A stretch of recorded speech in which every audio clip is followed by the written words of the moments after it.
And then Jojo looked at Dio and said, Dio! And then Dio looked at Jojo and went, Jojo! And then they kind of just stared at each other for freaking ages.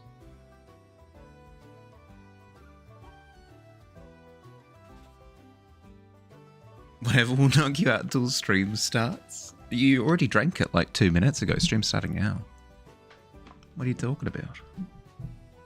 Hi. Poetry readings.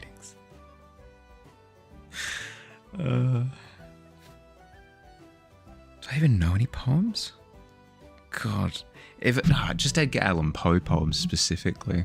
Just get me to read The Raven on cooldown. And then they kissed. Yeah. The classic. Hello. I see a pretender. I see a Billy. I see an alt. I see a minnow. I see a digi. I see a fields. I see a ghoulie. Welcome. How are we all? How are you feeling? Are we ready? Are we ready for some world building? Are we ready for some world building? So exciting.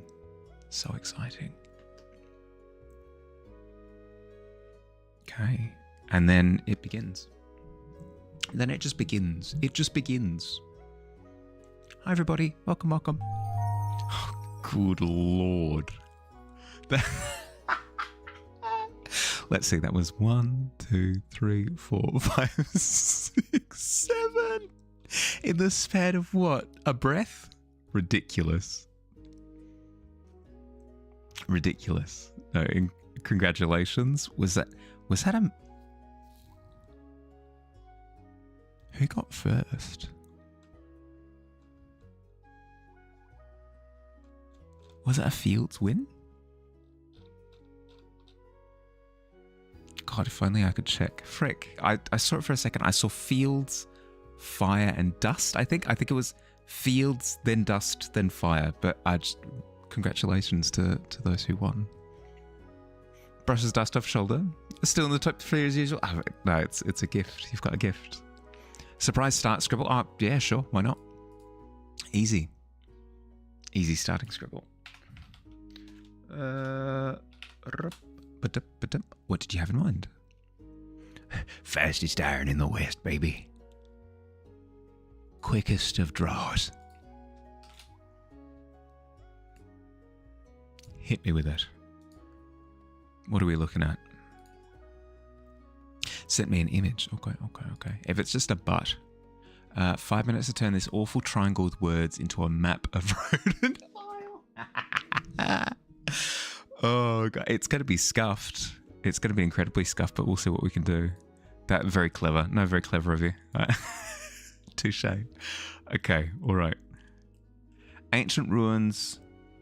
Yeah. Okay. I can't include the names. I'll do my best to make it as visually interesting as a landmass as possible. Forest in the middle, shoreside, beaver area, shoreside, main city, ancient. Yeah, okay. All right. That's doable. You woke up, checked the Discord, expected you'd miss stream start, but saw the announcement was 3 minutes ago. You figured you had time. That's ridiculous. With the handicap. My goodness. Time to put the girls to bed. Be back in a while. Don't break the water. No, I'll try not to. Try my best not to. How are we, by the way? How's our day been? Are we doing well? So close to being put down. Yeah. Sorry. Brain. Yeah, no, so close, but I dodged that bullet. Speaking of, how you going, Alt? I heard that you were sick. Hope it's not too bad. You're sick? That's pretty good. I mean, it's something. I wouldn't say it's good.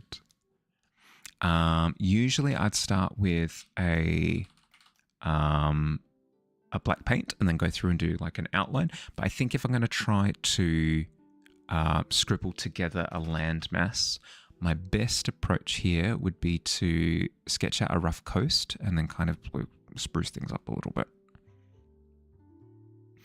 find out why you were zonked. Now you're on enough medication and coffee to keep you conscious. Oh, good. I wouldn't say good to hear, but I'm glad that you came to the got to the bottom of it. So tired at the moment, just off. Got offered to work tonight. That's a you call. If you think that you're up for it, by all means. But if you feel as though that would be crossing a boundary for you, then put your foot down. Put your foot down. Probably going to say yes because money. But also, what if you just took a nap instead? Yeah. There will be opportunities in the future, but only you can make that call. Okay. Are we ready? Rodent Isle in 3, 2, 1. Let's go.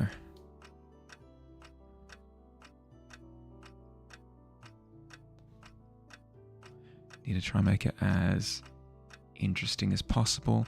Kind of have it cheese slice shaped, cheese wedge. I do want to get rid of brick. I've got all the settings from before when I was working on all the stuff. Do want to turn this into a bit of a cratered area. Go through here with some rocky cliffside, maybe gouge out a section. Shore side. Okay, if that's a shore, then we want a wee bit of sand.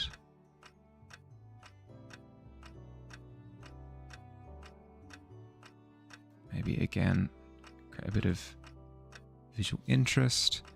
Then we've got mainland, which we can quickly do that for with 2, and then that's another shore side over there.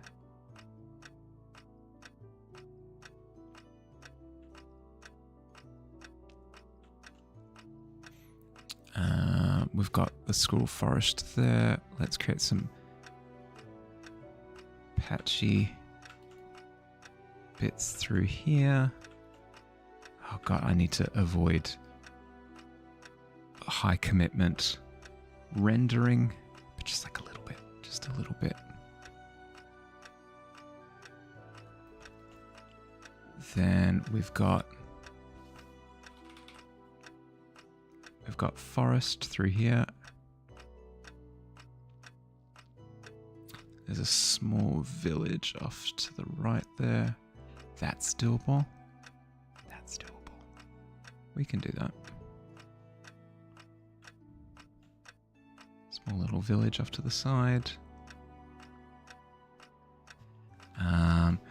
If this is a big city section here, maybe we have it as a raised cliffside, just like a little corner of the island there that's raised up and fortified on good solid stone.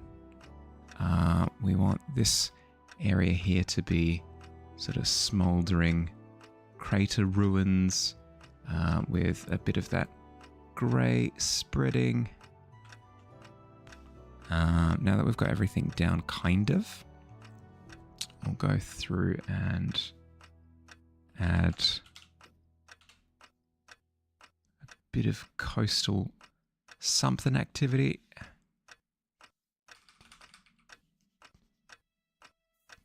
Darken beyond the edges of the island.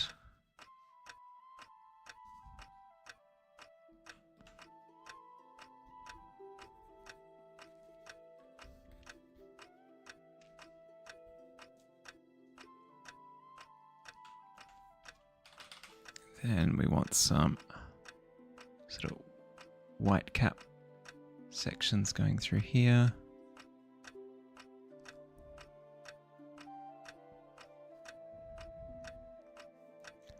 I'm even tempted to put like, I don't know, make this seem more blighted. So if we can get some kind of crimson streaks through there, that'd be kind of nice. How much time have I got? Seconds. I've got seconds at my disposal. Kind of streaky lava bits running through there. That does the job. And then we've got another small village over here. Another small village over there. And then if we've got a kingdom, how do we show a kingdom? Obviously with castle walls.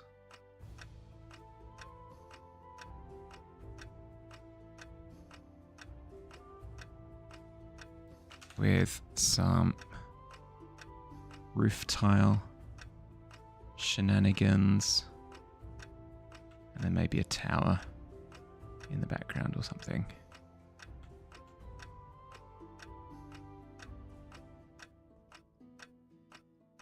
That's maybe the best I can do in that allotted amount of time.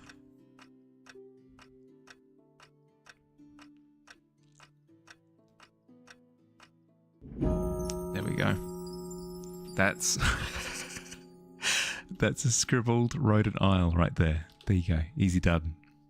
Bunch of little guys, right? Green cheese? Yeah, no, it's good, right? It's a delicacy, depending on where you are, obviously. Got night work too. Regretting it too, because it's a 10:30 start. Rough. It's really good. Excellent. I'm glad that you like it. Let's sign off in the corner here. There we go.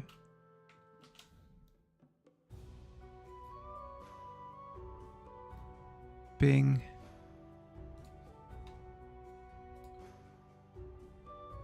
Boom. Sent in the Discord. Easy. Easy done.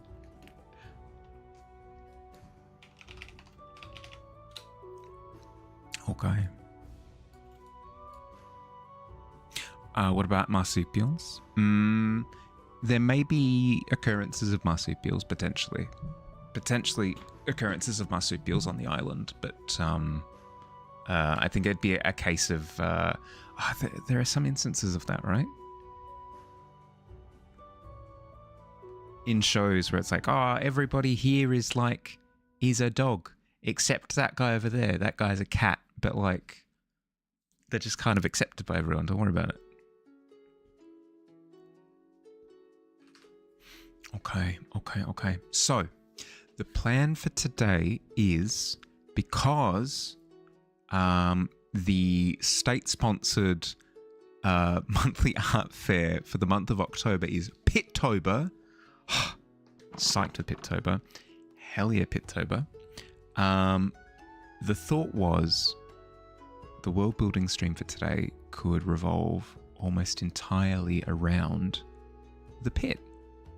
So if you have any queries as to how certain things function, what things look like, what's going on, who lives in the pit, what kind of services exist in the pit, how long has the pit existed, these are the kind of questions that I want to answer today. So shall we scribble down a few? Shall we scribble down a couple of questions? Can you land in the pit if you roll a 5? Yes, you can. See, we're answering questions slowly but surely. Question 1. What does the pit look like? It's probably a good question 1, right? How do you get to the pit?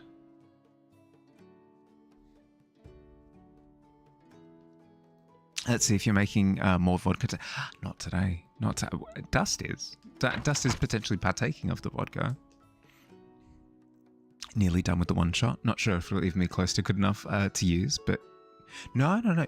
If you write up all of the flavor of the one shot and you want to get the technicalities off the ground, I can help you work that out. That's more than fine.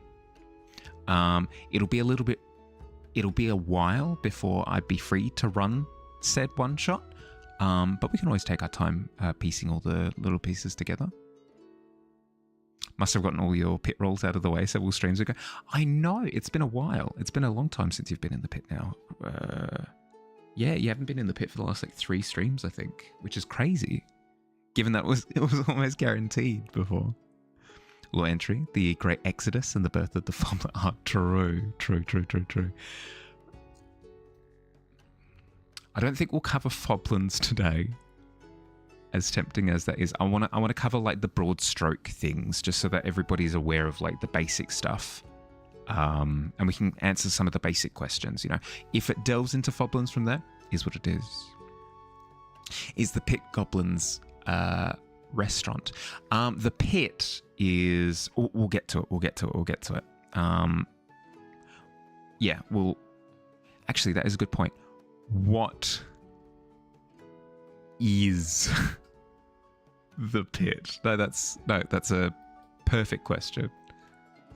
That's a perfect question, Kessa. Thank you for bringing it up. No, that's amazing. Perfect. Okay. Yes, who lives in the pit? That's a good one. Who lives in the pit? Forgot to capitalize that. That's okay. That's okay. We survive. Because you had nothing better to do than dig up potatoes and make vodka. Yep. Nah, the origin story, yeah. Pit breathes and sucks the unlikely folks in. Like a big sandworm business, yeah. Installed crystals or your dinosaur fossils yet? I started on the fossils, Rambo, at the end of last stream.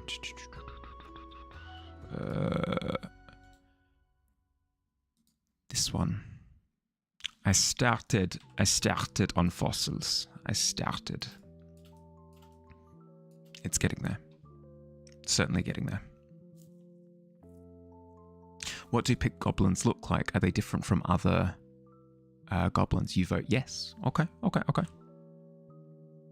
What do pit goblins look like?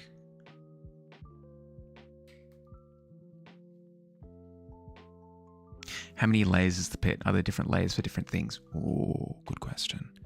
How many layers?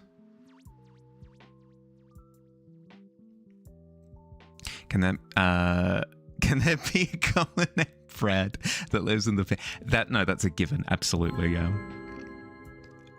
Oscar the Grouch lives in the pit. Oh, 100%. No sphere X? No. I'm reading that as No Sphere X. Hi No Sphere, how you going? Welcome. Thank you for the follow. Welcome to the tavern. Do pit residents pay taxes? Okay. Taxes? Sure, we can ask that one. Chuck it on the list.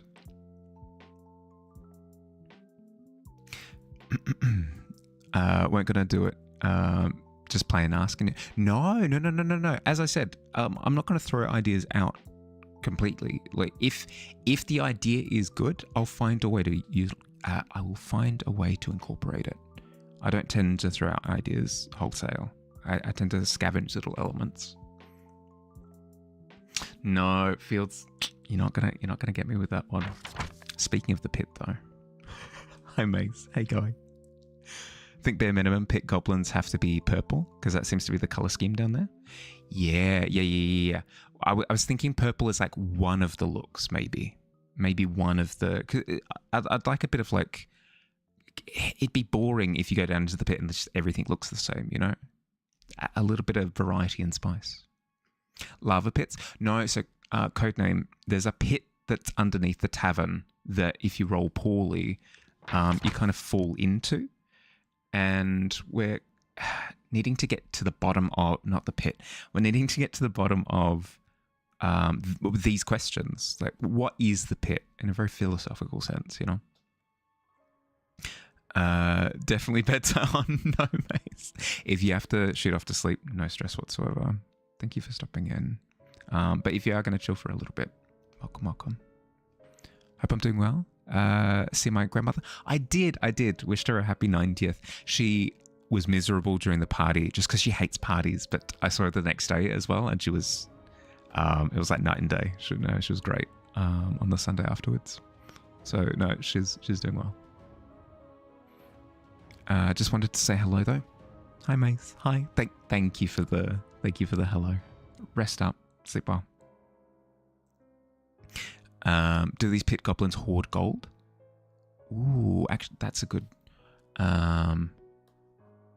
What do the goblins value? Good question. The deepest ones are purple. Don't see them until they open their eyes.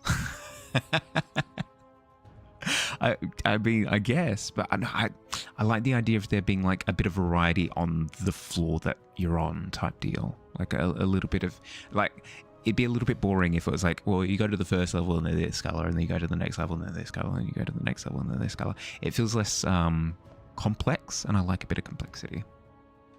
I appreciate the recommendation though. Did I show her your Instagram? I did not. I did say that my stream viewers wished her a happy birthday. She had no idea what I was talking about, but she seemed really polite about it. She was like, oh, but yeah, thank you. So there you go. Plato was in when he said we all live in a cave. No, I don't think this is the one in the same. I don't think Plato's hypothesis on how we all live in caves is to do with the pit. To escape the pit, you have to complete a set of tasks. Spin the goblin wheel. Actually, that's a good point, actually. How do you leave? Good point. Gold hoard implies pit economy. I imagine there's an economy of some sort. Gold seems too conventional, though. I reckon it's a bit quirkier of a society, right? Where maybe they value creativity, or maybe they value reconstructed things, or maybe they value like things of interest, like oddities, that kind of thing. Like a value system like that would be cool, I think. Invite my grandma to the Discord. We could play Sea of Thieves. Hell yeah. She would sink so many galleons single-handedly. We just send her off as a weapon of doom. Choose pit goblin as your race. You have advantage on checks to enter and exit the pit. Yeah, I'd imagine so. Yeah, that makes sense. Goblins value violence. No. These are peace-loving goblins that live underneath the tavern. At least nowadays, we've been coming up with hypotheses as to like the origins of how the goblins got there, and maybe they were more like warmongery before, and they've kind of mellowed out ever since. But we haven't nailed anything too solid down yet. Lore. Yeah. Working on it in the tavern at the moment. I'm working with a few people in the Discord to set up a lore section at the bottom of the Discord. So if you had any questions about like, oh, well, what's the Pit King's favorite food to eat? You can like go and check that particular detail in his little profile down in the bottom of the Discord. Is the plan. It's still messy. Still working out the kinks on it. For the what goblins value question, you refer to your goblins hoard meme. Or in the meme channel? Or did I miss it? Not a basic barter and trade. No, I don't think so. I like the idea of almost like an impressing the other goblins system. So like, if you do a cool thing or make a cool thing, other goblins just kind of give you stuff. So they're constantly like competing with each other and attempting to one-up each other with different like stunts, sculptures, discoveries, inventions, you know. The one that got pinned. Back when you fell on the 4th floor and... Yes, the goblin horde that was like on the 4th layer or something. I think it was back in the day. God, that's a while ago now. Factions of pit goblins, like are there pit wars, one faction versus the other? We've been chatting about the potential for there to have been more goblins on the southern continent. They moved north with an intention to take over the territory and then fill into or something. Like something went wrong with the incursion. They ended up in the pit. And they've been through this entire history of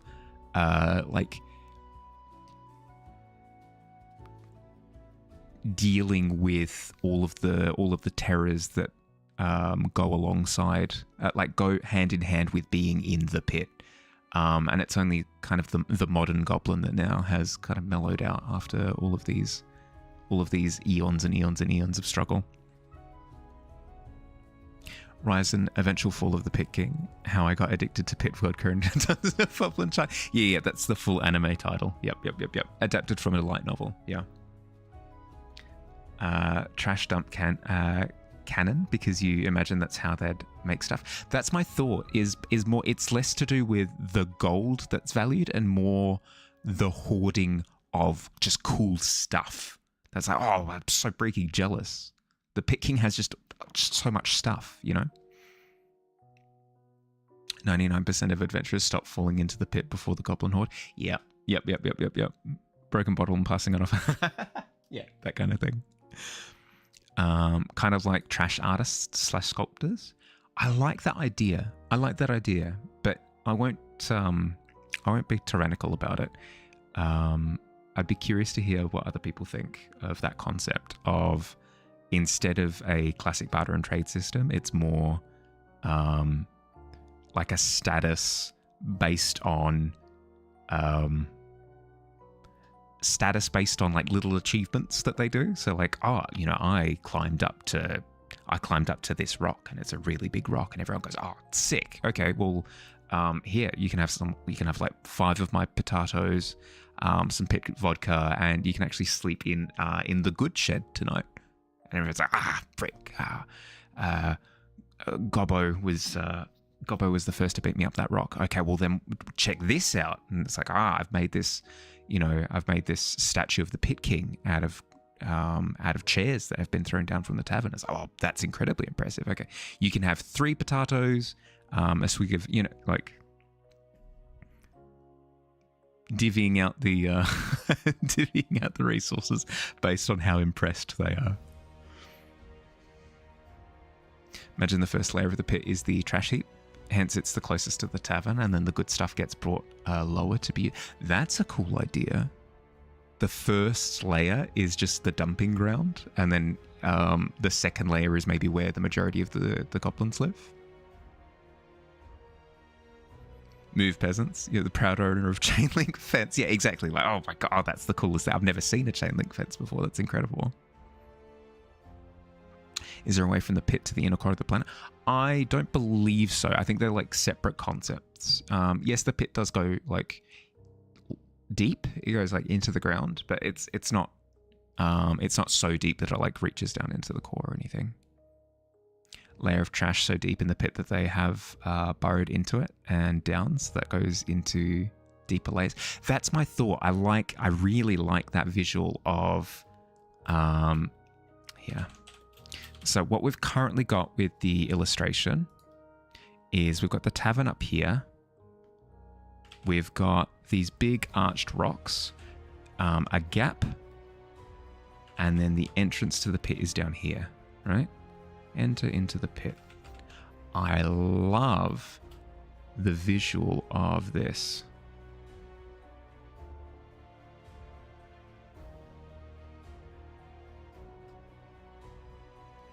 So that's the pit. I love there being like a junkyard made of like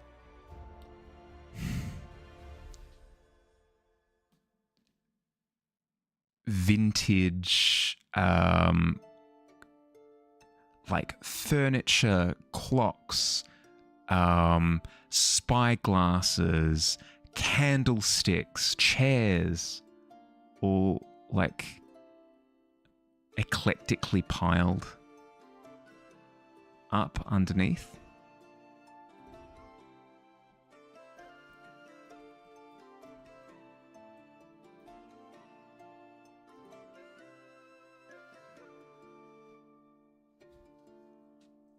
Perhaps a hole they can toss you down. Yeah, well, that's the thought, right? Do they have like a ranked system? Ranked, I'm not sure. Well, there's the Pit King. You've got this guy. Or this guy. Like you've got him. But I don't think it's anything deeper than that. Ant colony pick structure, kind of. Difference between 1 and 5. A 5, you land on a mattress. A 1, you get slightly impaled and you fall in. Who threw a sword into the pit? Kind of like a flea market? Yeah.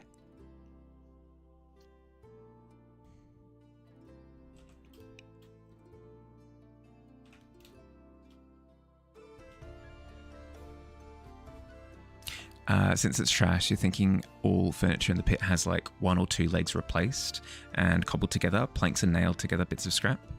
Yeah, could do.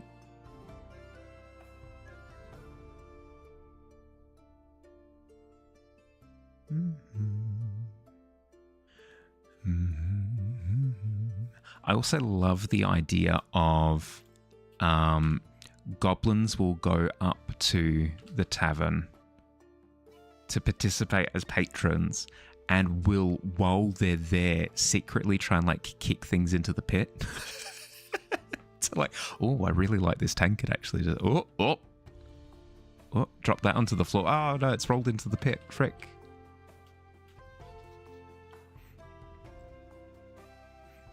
The children yearn for the pits, 100%. Are pit goblins the main inhabitants?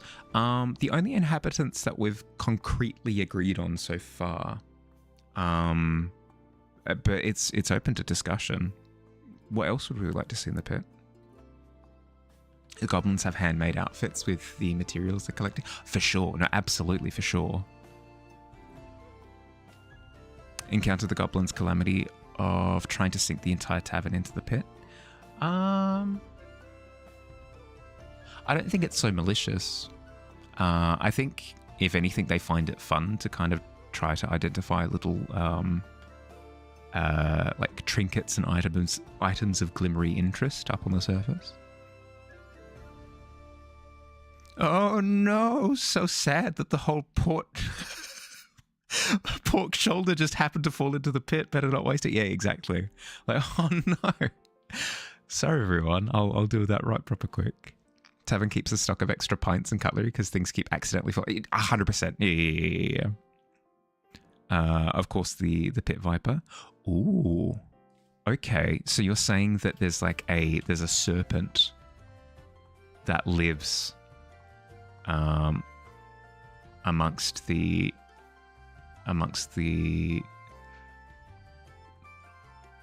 treasure. I mean, pit viper is a term. It works. The trash basilisk. Ooh, okay, yeah. Basilisk, I'm thinking of as being the D&D creature that has like the 6 legs or whatever and can petrify you.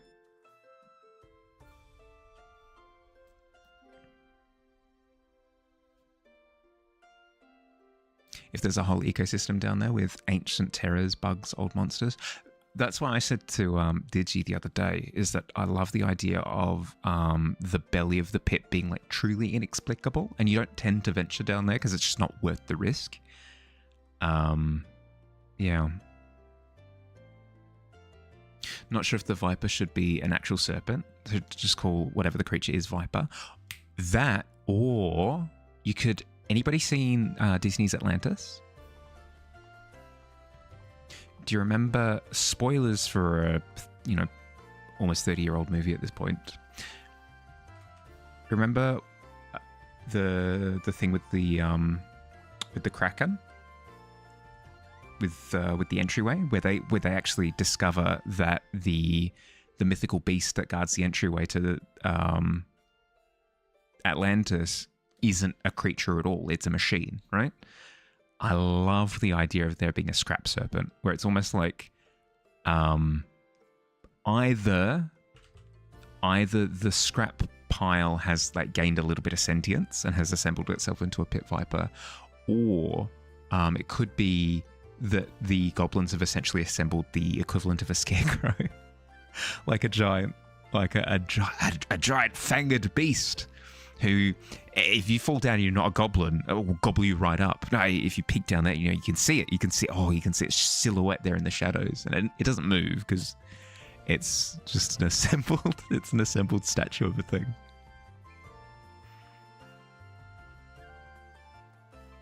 Guardian of the Pit, the trash basilisk.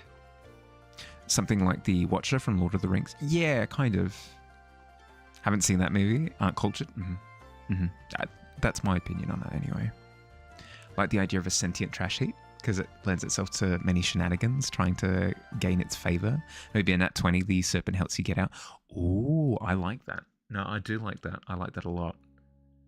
Natural one, the natural one, you alert the pit serpent.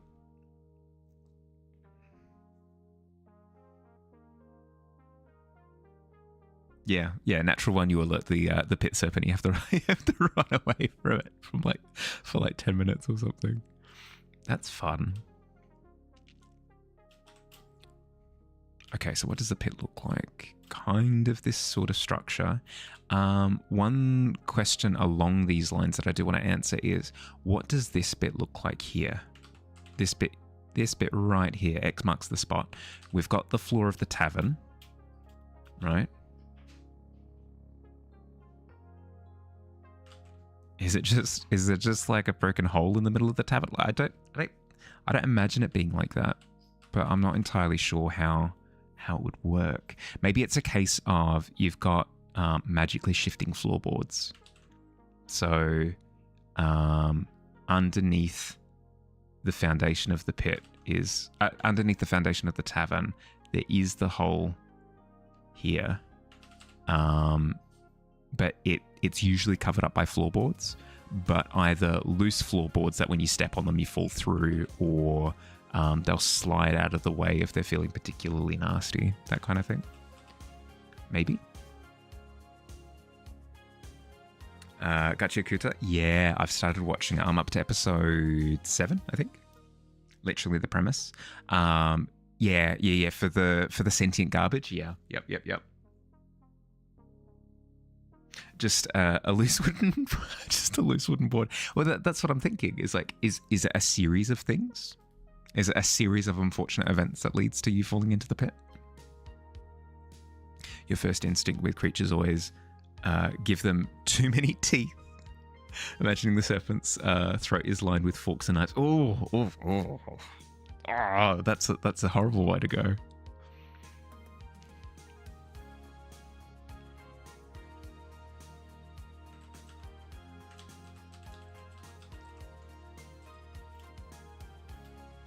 But yes, I'm in the background. The cogs are turning. I'm trying to think of like how the floorboards function.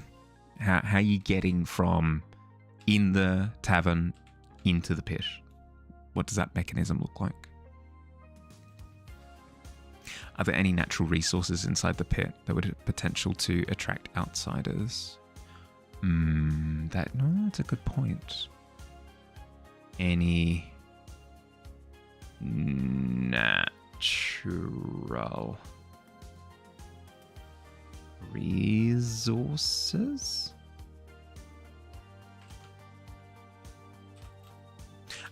It could be that just due to the nature of the pit accruing stuff, you just tend to find rare magic items and stuff down there. So it is like sifting for gold type of deal. But I don't hate the idea of there being natural resources down there as well. Maybe someone put a curse on the floorboards. Whichever one is loose changes all the time, so everyone's always trying to tread lightly because you don't know which. Oh, that's fun. That's fun. I do like that. I do like that a lot. World Building Wednesday. Yeah. Hi, Squid. How you going? Rare alchemical ingredients, you reckon? That's fair enough. Yeah, like fungus and stuff. Fungi. Like certain types of mold. Surely there'd be value in getting, like, I don't know, ancient fossil bone meal or something, right? Carnival game where there's people on a beam with big foam staves and they try to knock each other into the ball pit. Tavern game. Well, that's right. I think it would be odd to just have the open pit, you know? There's the potato as well. No, the potato is oft times highly sought after, 100%. Rare underground animals that have special properties. Yeah, okay. Here, let me create a new document to write some of these down. Valuable pit things. Number one is obviously the potato. Obviously. You know what? No, I don't regret that at all. Let's make the O a little love heart at the end. No, that's perfect. No, we're sticking with that. Let's not keep it as alchemical ingredients because that can kind of cover a whole bunch of different things. Maybe alchemical fungus.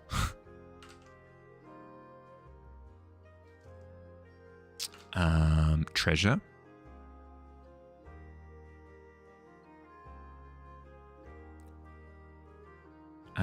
Rare creatures.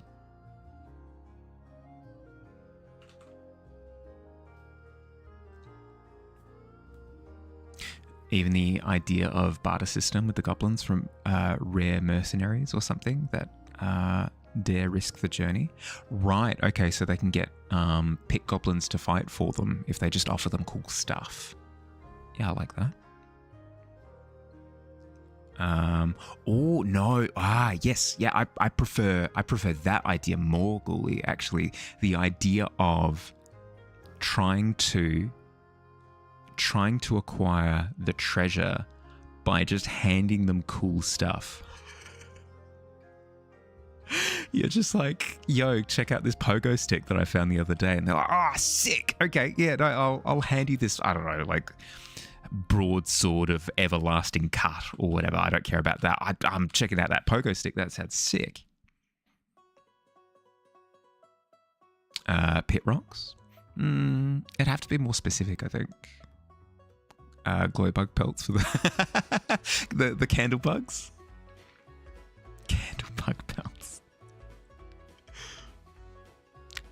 Yeah, quote unquote treasure. Yeah. No, but I'm thinking, like, actually, like, in all of the stuff that gets chucked down, there'd be the occasional magic item. So, like, Minecraft pilgrims. Yeah. Yep. I like to imagine that the pit has many bars and such dens for the consumption of mind-altering substances. I guess. That makes it sound like, I don't know, seedier than what I have in mind. I'm thinking of it as being quite like earnest and rugged and lovable kind of deal.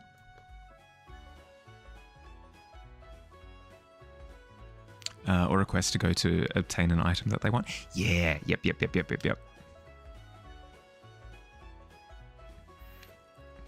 You like it seedy? What can you say? No problem. It's just maybe not the direction I'm thinking. honor achievement system. Yeah, yep. Because it plays into that difference in values, right? So people on the surface might have like a traditional bartering system, but goblins don't care about that. They just care about being able to brag about stuff. So if people from the surface come down, they're like, here, we're going to engage in bartering. And they're like, I guess, what are you going to give me? Here, this cool thing. And they're like, oh, sick. I can brag to all my friends about this cool thing that I have now. And then I gain like social points with all the other goblins. You're going to dig your own pit with blackjack and goblins? Fair. Okay. So we kind of have this first one, right, where the pit looks a little bit like this. Actually, you know what? New folder. So what do we have? We've got the tavern. We've got need to be careful not to dedicate too much space to that. We've got the Gap. The clothing store, the Gap. We've got the Big Four. We've got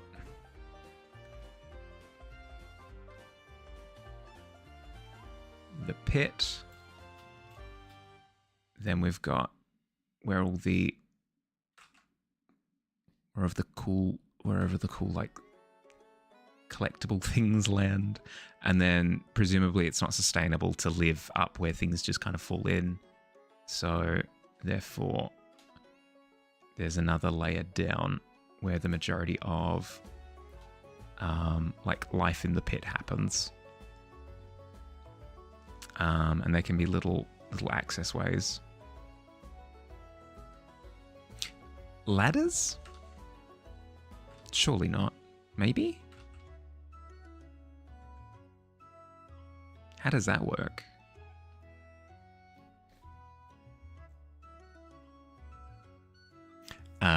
Bragging pits arena. Ooh, I like it almost being like a like a coliseum, but instead of fighting, they're like, ha, well, check this out, and then somebody else turns up and they like attempt to one up each other. That's fun. About the idea of gladiator-style goblin games. It doesn't... Sorry, correction. It doesn't all need to tie into the one-upmanship. It doesn't all need to tie into, like, showing off necessarily.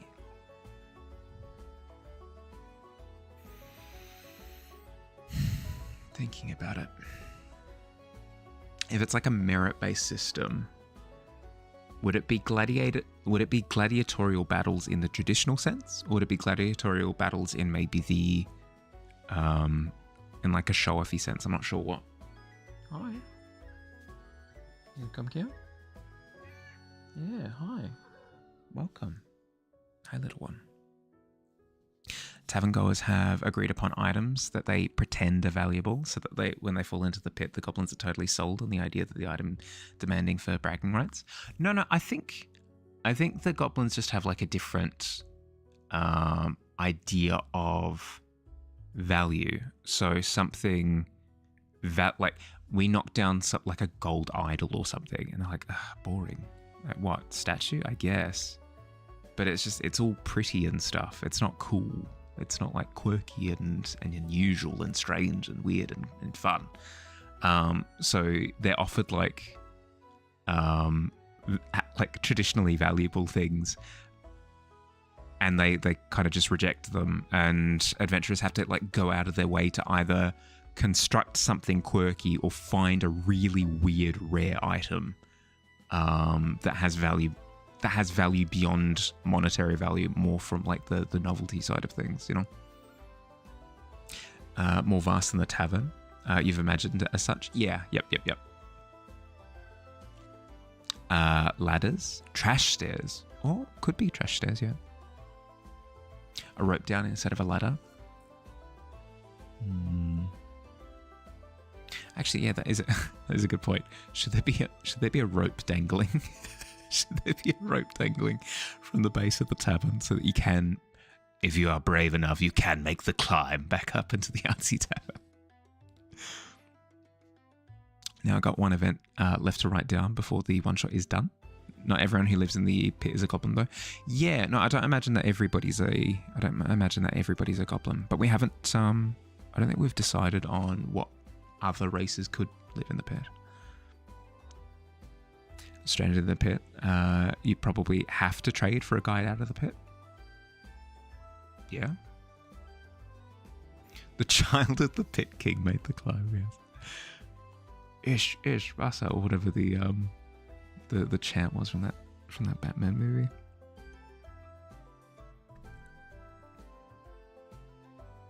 Let's see. Okay. So not ladders, but like assembled ways to get up to.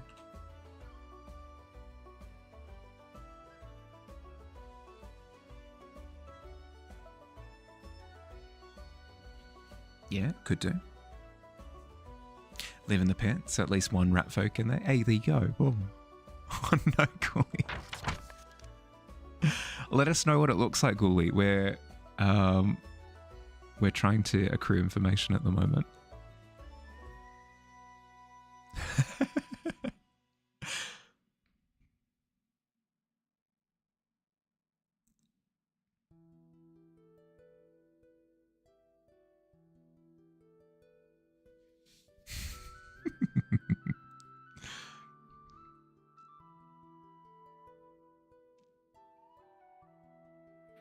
Okay, so you fall from the tavern. Maybe it's a cursed floorboard system where if you're unlucky, you might step on a floorboard that's loose. It flips up. You drop into the pit. Maybe we'll sort of pencil that in for now.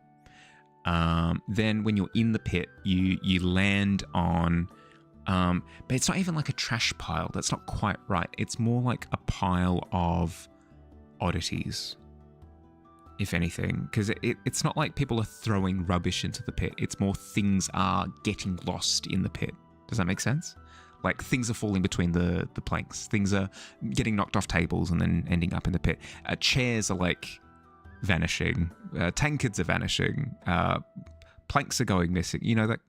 So you're not finding garbage per se. You're finding just like weird, interesting novelty items that could have come from the pit. Could have come from the tavern. The pit goblins form a goblin ladder to get out of the pit. Must pay with cool items. Ooh, I like that. Yeah, climb me. It's that scene from what? The Lion, the Witch, and the Wardrobe, Narnia. Ride me. Okay, Aslan. Where are we going? Out of the pit. I like the idea of incorporating the pit serpent into the methodology to get out. So if you offer it something that appeases it, it can like up to the top and then you can get back into the tavern and then it retreats back down into the pit. I like that a lot. Yeah, yep. Using a bit of that sort of distance of it, yeah. Feels very Harry Potter, I guess.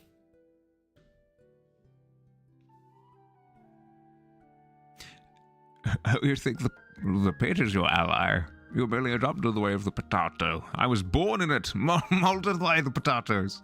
I didn't see the tavern until I was already a grown goblin, and by then, it was only blinding.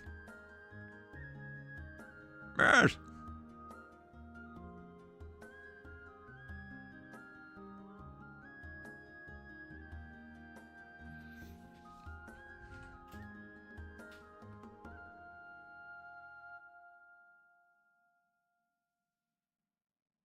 But what do we reckon? You're saying two Harry Potter for the like the pit serpent to make it up to the top. Anytime anybody does a Bane impression, they always start with the Batman.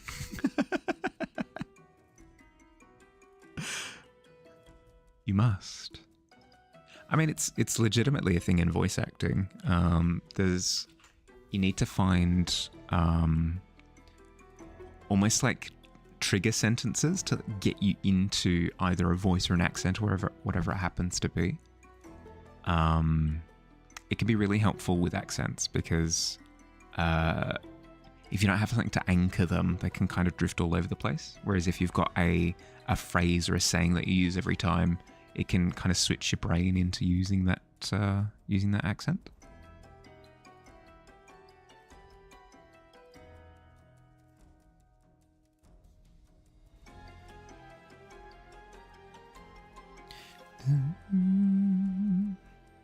A snake is a bit too on the nose, but you're not totally against it.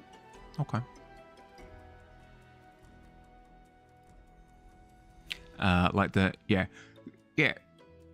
Washed away. Yeah, exactly. Immediately gets you into the Michael. What's his face? I was going to say Michael Keaton. No, Michael Caine. Yeah, it immediately gets you into Michael Caine. You love Harry Potter, so definitely not too much. Just reminds you of that. Fair. Is there another creature type that would be interesting to see moving around in the pit? If it's not serpent, if it's feeling a little bit too cliche to go with a serpent shape.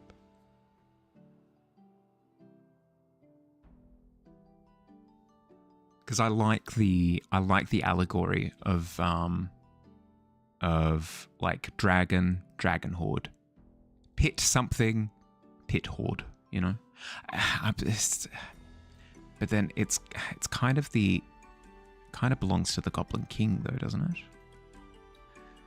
We can't exactly have the Goblin King just like emerge from the pit to hoist you back into the tavern. The Goblin King could inherit like a creature familiar type thing that looks over the horde for it. Hi kitty, hi, how you going?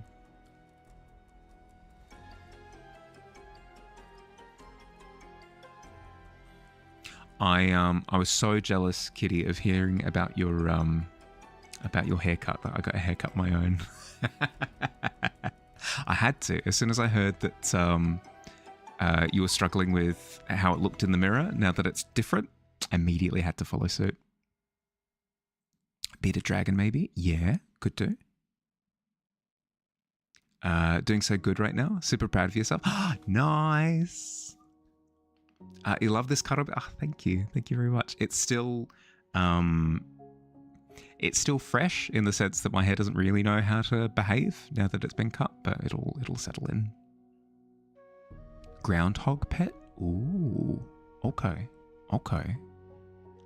Like an Avatar: The Last Airbender style, where you've got a groundhog that kind of pops out of the, the pit with its little paws.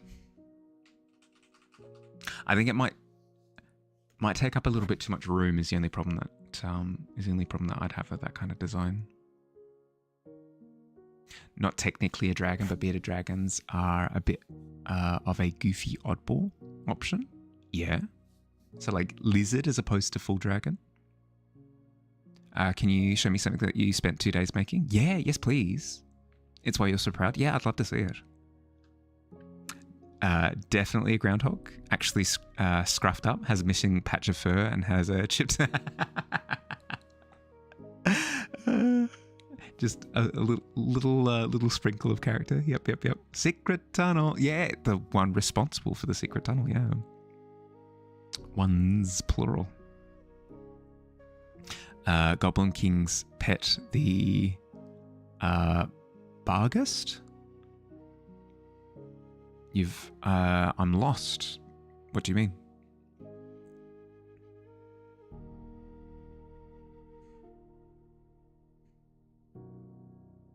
Oh, is it a type of dog?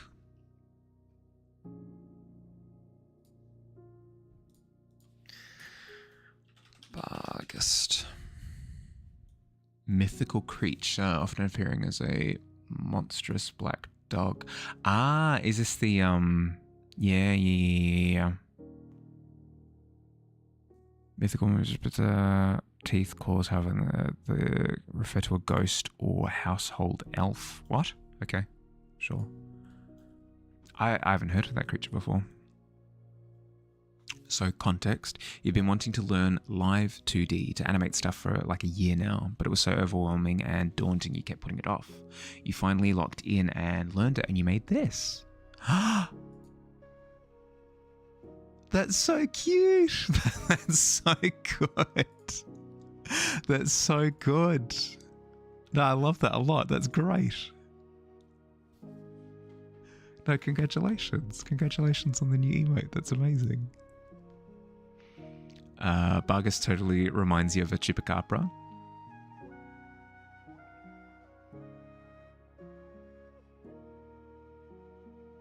I like that. I like the idea of a like a big shaggy haired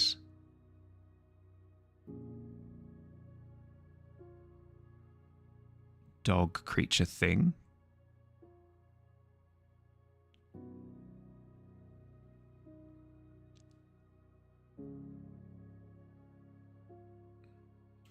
And it usually spends its time sleeping amongst the piles. Fullmetal Alchemist watch. Yeah, sorry. Flashbacks.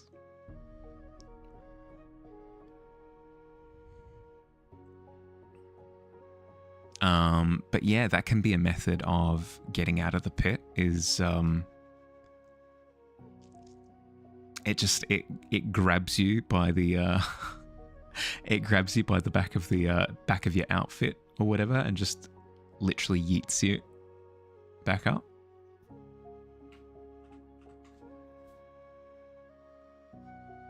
So proud of yourself. Can't stop giggling. No, you should be. You should be super proud. It's super cool. That's awesome. Is Brad the groundhog? Could be. Brad is a pit goblin. That ghoulie met down there. Yeah. Yep.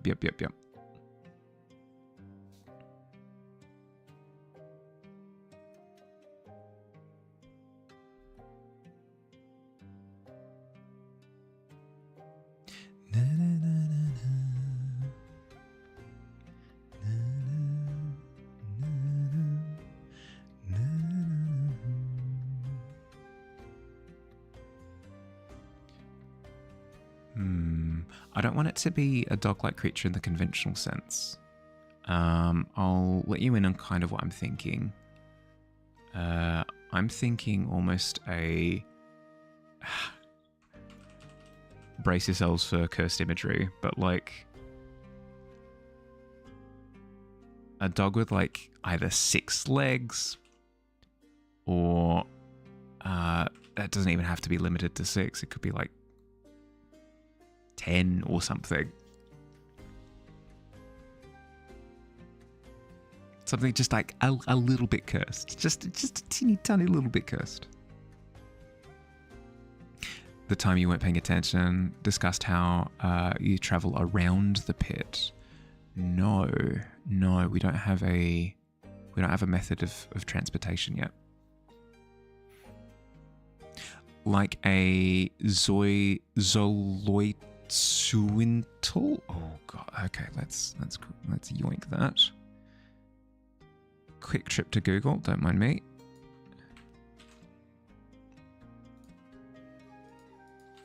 Google, explain.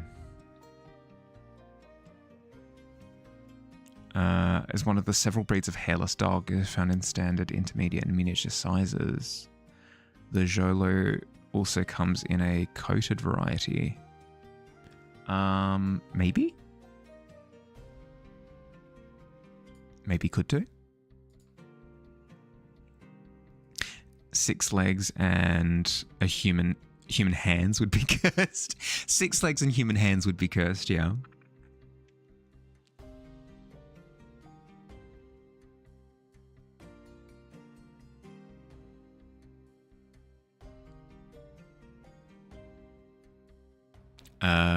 Give it outside bones like hound door.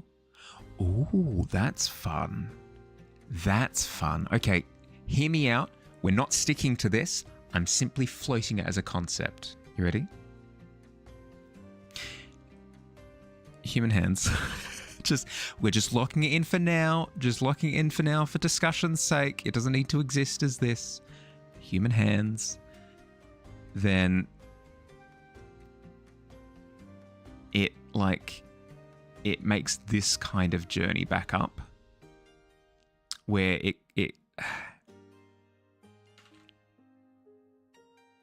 it climbs up the underside of the wall.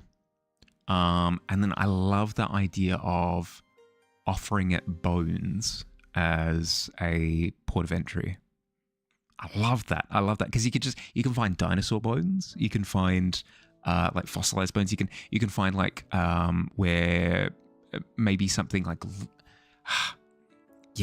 somebody chucks some chicken bones down from the tavern. You collect them up. He's like, oh my goodness, gift from the sky. You can offer it up to the dog.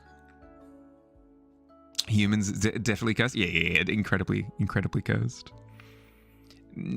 Bottle, literally just a second ago. Fields yelled out, it's the Full Metal Alchemist Chimera. Oh, good lord. How you doing, bud? Is this creature a self-insert? Rock climbing? Secretly, this is what I look like when I'm not streaming. I'm a 100-legged, human-handed dog centipede that climbs up walls. Yeah. You knew it. Yeah. The bone collector. Ooh, bone collector. Hell yeah. Okay. Again, doesn't have to be this design, but something akin to it. I feel as though we've strayed from God, but more importantly, we've strayed from the cliche of a serpent. We've functionally reached a similar spot, but I feel as though this has the originality and character that we strive for. Doing good? Just put Pixie to bed. She got super tired. We're watching a show, so now you're just going to chill on your PC for the night. Hope she's doing okay.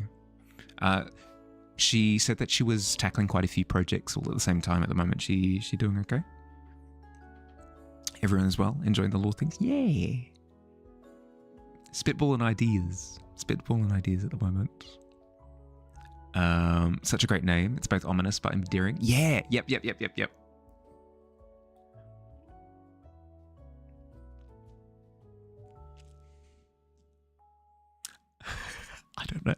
I don't know why, but I'm starting to grow attached to this concept. Why? Maze Hughes ending in Full Metal Alchemist still makes you cry. Oh, it's been too long. It's been too long for me to recognize character names specifically, apart from the main characters. She's doing good. Moore had some allergies today. Took a drowsy. Yep. Before dinner, knocked her out. Yeah. No, that would do it. I'm glad to hear that she's doing okay.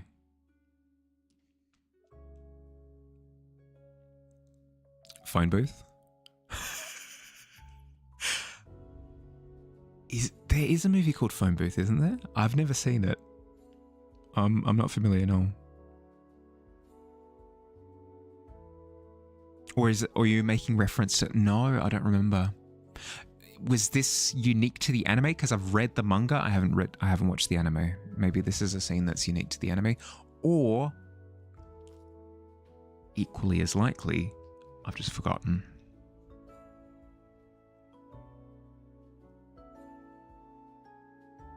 Okay, so what do we reckon?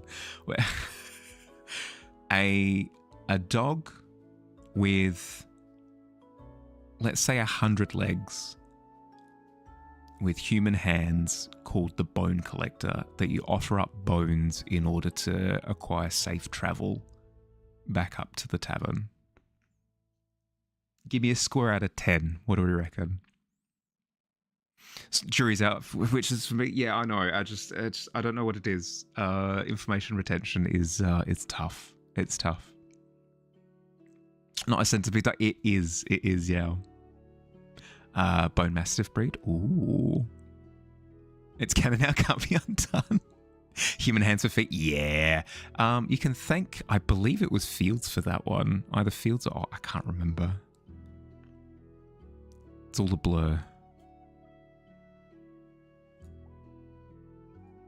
How can I not remember Mayhew's ending? Okay, it would have been about like 20 years ago since I've watched it, since I've read it.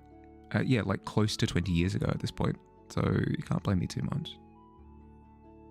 Definitely horrifying. It was Fields. Yeah, good.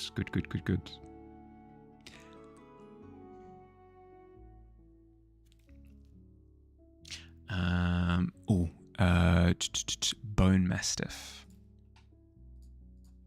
Bone Mastiff. Ooh, okay.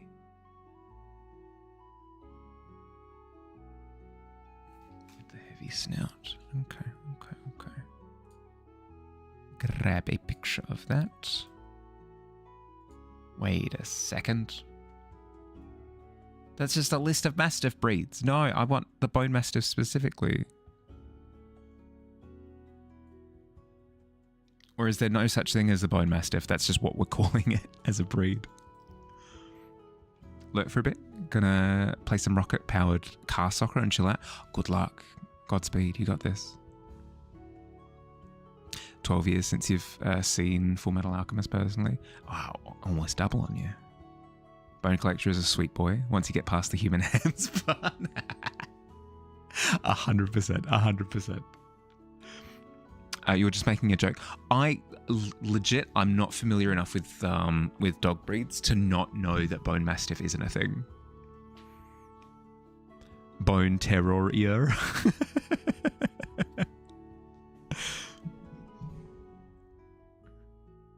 What you do if you pat a dog and it pats you back? Yeah, true. See how you like it. Okay. So functionally, we've got. Oops. Wrong window. Functionally, we have. Frick, is that all? Yeah, okay. We have now the Bone Collector that lives in the pile of treasure at the top of the pit.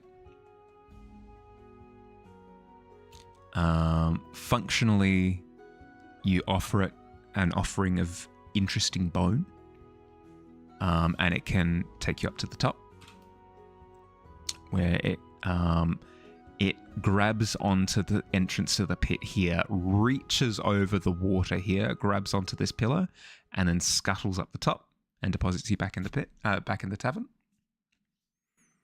What in the sweet heck have you come back to? Creativity at its finest, Billy. Hi, how you going? Can his human hands have way too many joints and have pads like a gecko, so it's easy for him to go up and down the walls? I was thinking incredibly accurate to human hands to really sell the Uncanny Valley vibe. Good. Eating fresh brownies. Oh, yum. What have you missed tonight? So we've got a list of questions that we want to answer. What does the pit look like? How do you get into the pit? What is the pit? Who lives in the pit? What do pit goblins look like? How many layers of the pit are there? Do goblins pay taxes? What do the goblins value? How do you leave? And are there any natural resources? They're all the main questions that we will answer tonight. We'll probably end up answering a few more along the way, just incidentally. A little bit of collateral question answering on the side. But these are the main ones. What do goblins value? I think we've answered.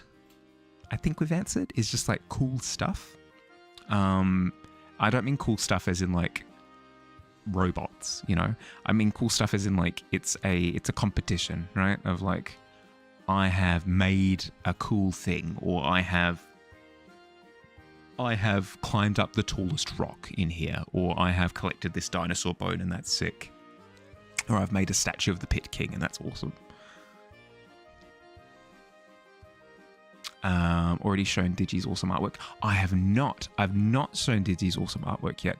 For Pittober, check this out. Digi already has an image for Pittober. How sick is this? Check this out. You ready? How sick is this? Check it out. Oh, it's so good.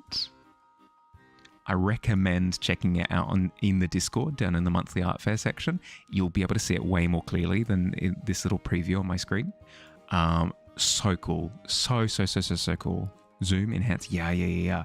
Check out the details. Check out the details. Frankly unacceptable how gifted this individual is. I won't stand for it. I'll charge for it, I guess. I don't know. No, it's so good. So good.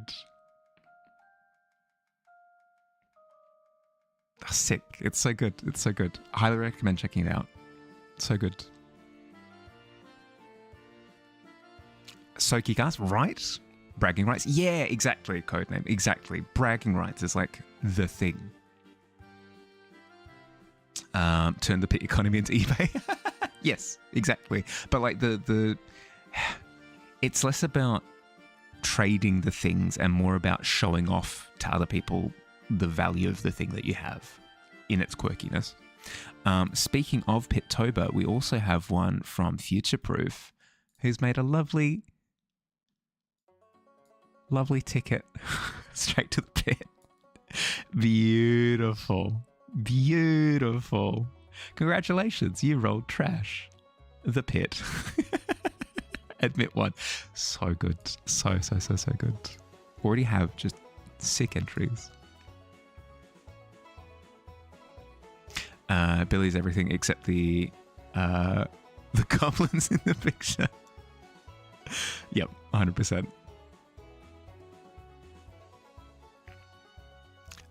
It's the myth of the Pit King origins. Yeah, yep.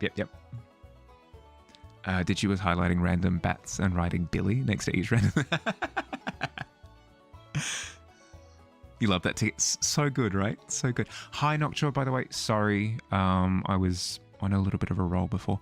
How you going? How's your day been? Well, good morning. How'd you sleep? Do goblins like to wear the things they acquire? I reckon that's definitely part of it, yeah. It could be a case of like, check out this hat I have. It's not a crown. It's not a crown. It's not a pit crown. It's just a big hat with things on it. It looks crowned adjacent, but for legal purposes, it's not a pit crown. And I wear it all the time, and it's super fashionable, and I bet you're jealous. So jealous, in fact, that you owe me at least 3 potatoes for me gracing you with my presence. Hulking Beast on the left. Minnow is the imp on... Perfect.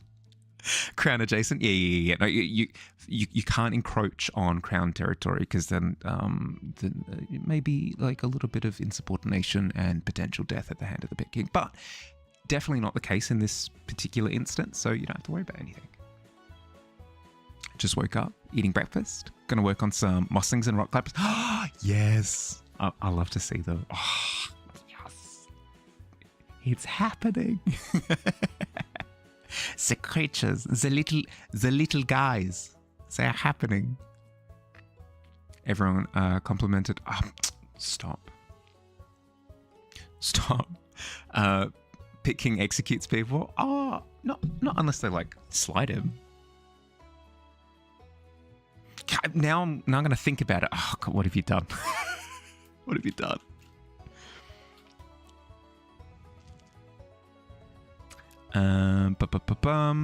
So we are locking in the Bone Collector, a dog with 100 legs, with hands for feet, that lives in the pile of treasure, that usually sleeps a ton, just like floppy business all over the place. But then when he's disturbed, will like chase out intruders. But if you bribe it with interesting bones, it will happily ferry you back up to the tavern. I like that. If everybody's cool with that, I'm going to lock that in. That's sick. That's really cool. How do you leave? The bone collector.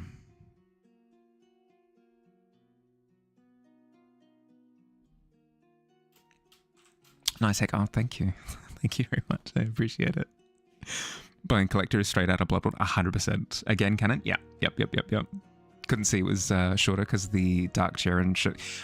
If anything, I'm maybe being a coward and going out of my way to shrink a little bit in order to hide it a bit. But I should be brave. I should rise to the occasion, literally. So we've answered one question inherently with that piece of information. What do goblins value? Bragging rights. We've run out of room very quickly. Bragging rights.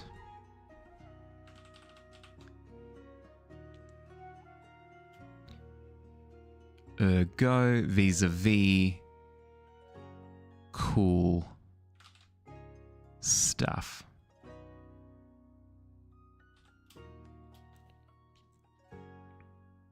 Okay, so that's 2.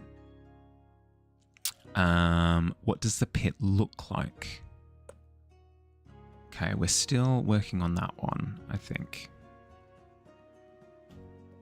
So if I were to equate this to the tavern illustration that we're working on at the moment.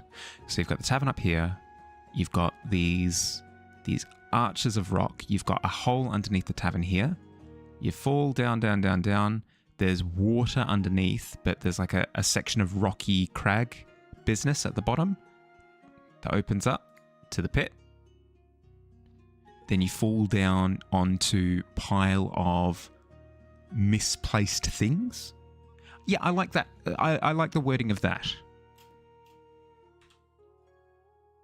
It's not junk, it's misplaced things. And then that plays into goblins occasionally going up to visit the tavern and like intentionally chucking stuff down into the pit to add it to the list of misplaced things in the tavern. Bone collector. It's not that similar, but it reminding you nonetheless of another old drawing you've made. Ooh. If you've got it on hand, I'd love to see.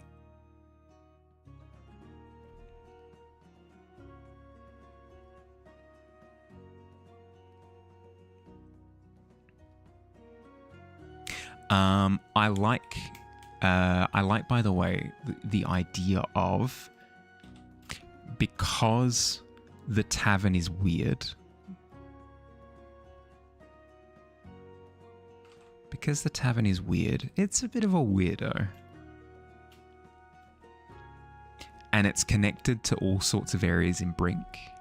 I like the idea of things not necessarily going down into the hole, but still finding them themselves in the misplaced things.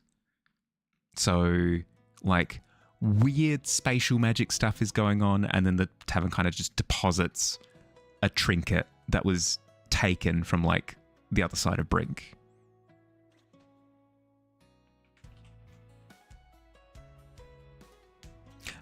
You do got it on hand. Get that when I say it. Oh no. Okay. 2 seconds. I'm just going to take a little bit of medication for a headache. BRB.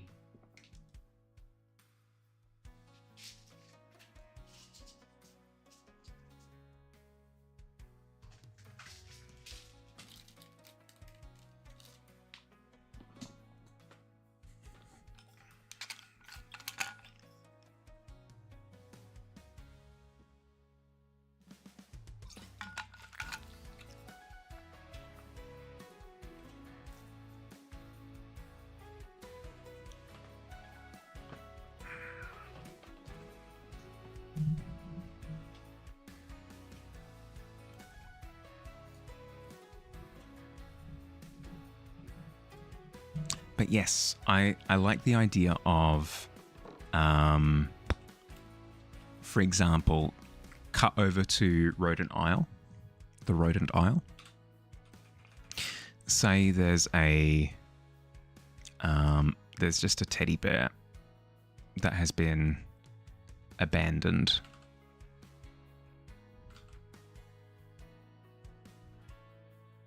I suppose it wouldn't be a teddy bear if it's rodent aisle. It might be like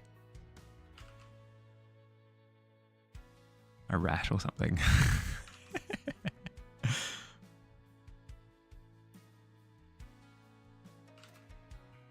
You've got a stuffed rat plush or something that's been abandoned in rodent aisle, just behind some crates or something, and then the owner goes back to try and find where it is, and then it's just completely missing. It's just completely gone, and it finds itself in the pile of misplaced things. Like the idea of, for example, ads. Perfect. I'll pitch it again when ads are through. You like the idea that goblins love glitter because it makes their skin glow in the low light of the pit, especially when the candle bugs get down there. Yeah, okay. No, I like that. That's fun. Someone know an ad blocker that works? Ooh. I don't use an ad blocker, unfortunately, so I don't have anything that I can recommend. Some other people might, though. A quick Google search might help as well. But yes, as I was saying before, I was rudely interrupted by advertisements. In this little example, I like the idea of a little stuffed like rat plush being misplaced by a child in the rodent aisles.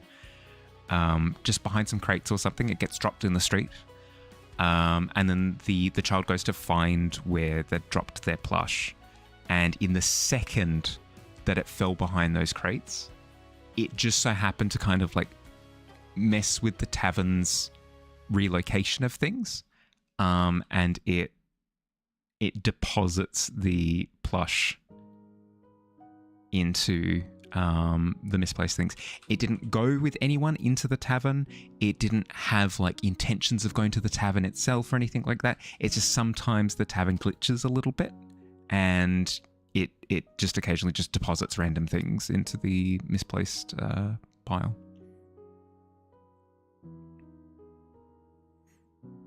Yeah, no, did you? No, please don't feel pressured. Don't feel pressured at all. If you do find an ad blocker that works, I recommend using it. Alternatively, I do stream on another platform that I can't talk about because Twitch will hit me with a ban hammer, I guess, if I talk about it. That you can jump over to for a second if you wanted to dodge ads that way. What if the magic that brings people to the tavern looks for people who are in some way lost or need to find a community? Sometimes the magic picks up on that same feeling in abandoned or forgotten items, but since it's not supposed to pick up anything other than sentient beings, it goes a bit wonky and ends up in the pit. Perfect. That's sick. That encapsulates. I don't know where I've picked up referring to things as sick. It's in my brain and it won't leave. That's a perfect description of the kind of sentiment that I was trying to describe. Yeah, perfect. You've found and sent it. Perfect.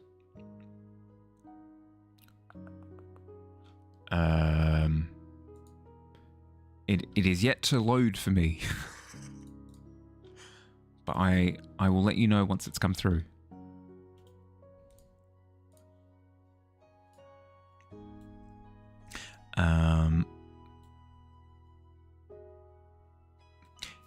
That might be from you. I'm welcome. Oh, thank you. One of your favorite concepts you've had, but you've never actually used it for anything. There you go. Well, I mean, that's how we ended up with some of the Mossling stuff as well.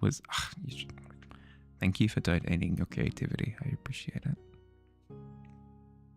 Tavern knows if someone doesn't have a scarf. Exactly. Yeah. Or like as stated, like the scarf, it gets misplaced or abandoned or something. Again, like meshing with those gachiakuta themes, but that's okay. Like that, it's fine to take inspiration from things. Never owned one in your life. Do you live in a cold climate? Because if you don't live in a cold climate, it makes sense. Like, if I didn't visit family in colder areas, I don't imagine that I'd ever own a scarf either. A sign put up on the loose floorboards with lost and found and an arrow pointing down. Yeah, perfect. Tropical country? Yep. 15, nice. Okay, no, I like that concept. I like that concept a lot. Is that related to anything that we've got here, or is that just an extra thing? What is the pit? How do you, kind of what is the pit? Kind of plays into that.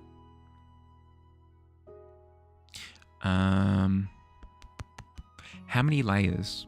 How many layers of the pit exist? We know of 2, right? You've got the pile of misplaced things. Then we've got where the majority of the population lives, 1 layer below. Sent it through your phone and it's super slow at sending images. No.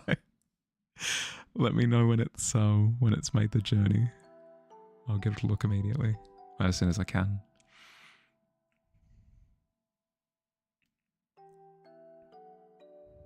When it's actually, thank you.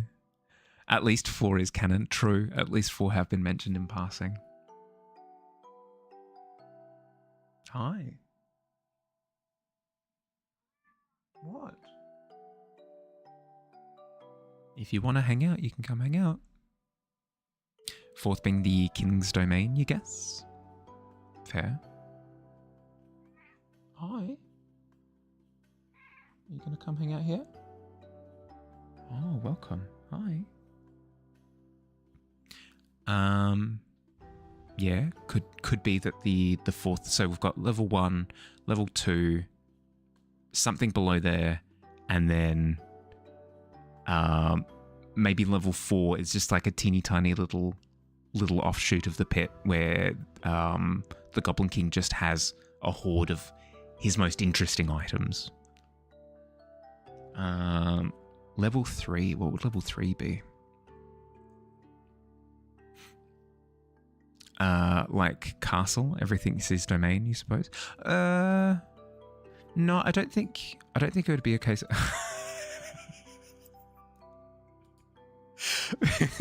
Fields, what am I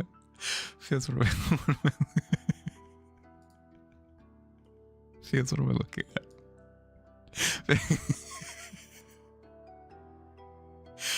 Fields, is this a pit goblin kick flipping over the pit? Is it? Is this? Hi, yeah, no, here you can have bets. Is this a pit goblin kick flipping over the pit? Tell me, please. It's Brad. Oh my god, yes. Yeah, no, perfect, beautiful, gorgeous. It's so good. I don't have. I'll add a litany of emotes at the end of stream. No, that's sick. That's amazing. That's so good. This is your meta. Heck yeah. Oh, you really like Digi's concept, where it's more of a ramp like pit, and there's different levels that branch off the circular ramp. You think mentioned the bottom of the pit is unfathomable, so the ramp kind of makes sense. Okay. Yeah, okay. Ooh. This brings to mind an image. So I shouldn't scrap outright. Let's add a new layer. Give ourselves a new bit of canvas under there. Hear me out. Figured it wasn't the main pit, but somewhere deep down. Well, hear me out.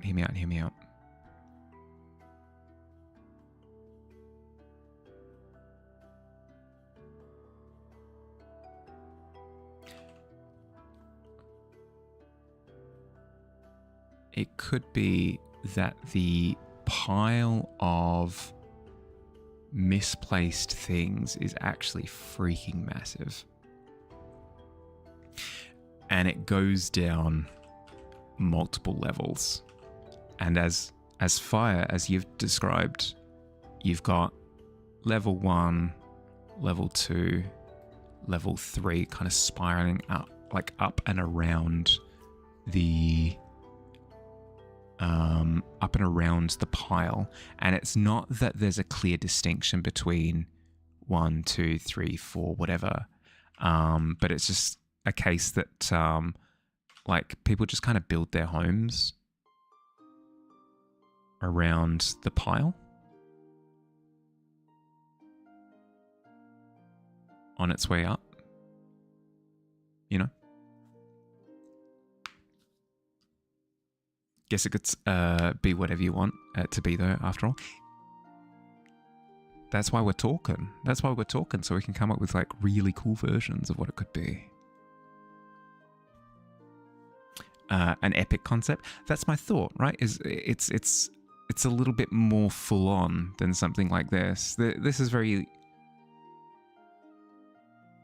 technically correct, but I feel as though we could go wonkier with it. I reckon we could go wonky with it. And then the bone collector kind of lives burrowed around in the pile.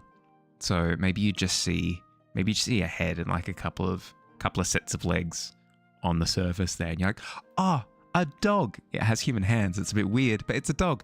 And then it starts to emerge from out of the treasure, and it gets longer and longer and longer, and you're like, oh god, put it back in the pile, put it back.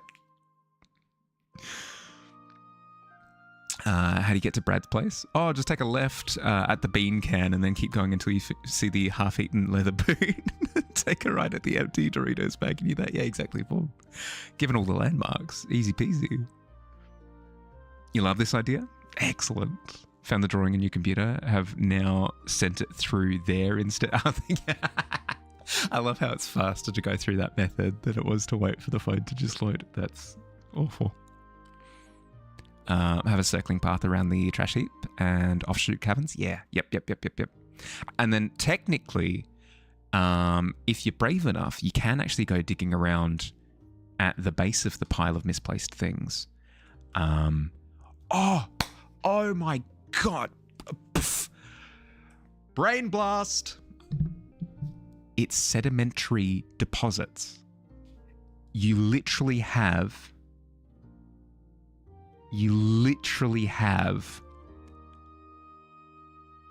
errors. You have history layers going back. So this is misplaced items from like the last 10, 15, 20 years, whatever it happens to be, 50 years, 100 years, 300 years, like going down. It's so good. It's instant on your computer. Don't know why it takes like 10 minutes for your phone. Could be Wi-Fi. Is your computer hooked up through Ethernet? The geology is like, yeah, yep. Lay it on a Jimmy Neutron. Yeah, Jimbo Neutrino. Let's have a look. Ooh, yeah, I see what you mean. Where it's kind of tangentially related. That's so cool. Literally bone, wing, hands, fingers, feathers. That's so cool. With the big saw, it's like, check these out. No, that's awesome. That's really, really, really, really cool. God, I'm just going to have to binge a thesaurus at some point just to expand my vocabulary out again. It's collapsing as we speak.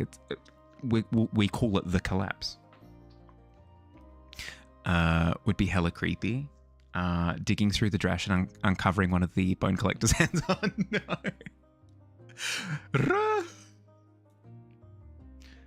They both use the same Wi-Fi and everything else just as usual on your phone. Yeah, okay, weird. Strange. Yeah, no stress. I meant every word. season 4 Attack on Titan stuff. Yeah, right. Although I can't say yeah, right, because I don't know what season 4 was. I got up to a bit in the manga, but I can't remember. Like, I don't know how that attaches onto season 4. I love this concept, by the way. Really, really, really love this concept. I'm glad that we kept digging to get here. Oh, yeah, yes, it was worth it. You're making a stab. Appropriate choice of words for Attack on Titan as well. The Trashalanch? Yeah. No, it could get unstable, absolutely. The geology concept is great, right? Gotta go, guys, was nice. Yeah. See you, bud. What happens when earthquake? Well, do earthquakes happen? I mean, you don't have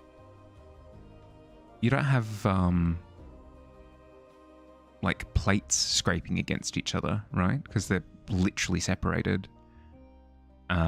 It could be that some continents and plates and stuff experience tremors from like destabilization of the core in certain parts or something. Kind of like how sections of the ozone layer are a little bit thinner.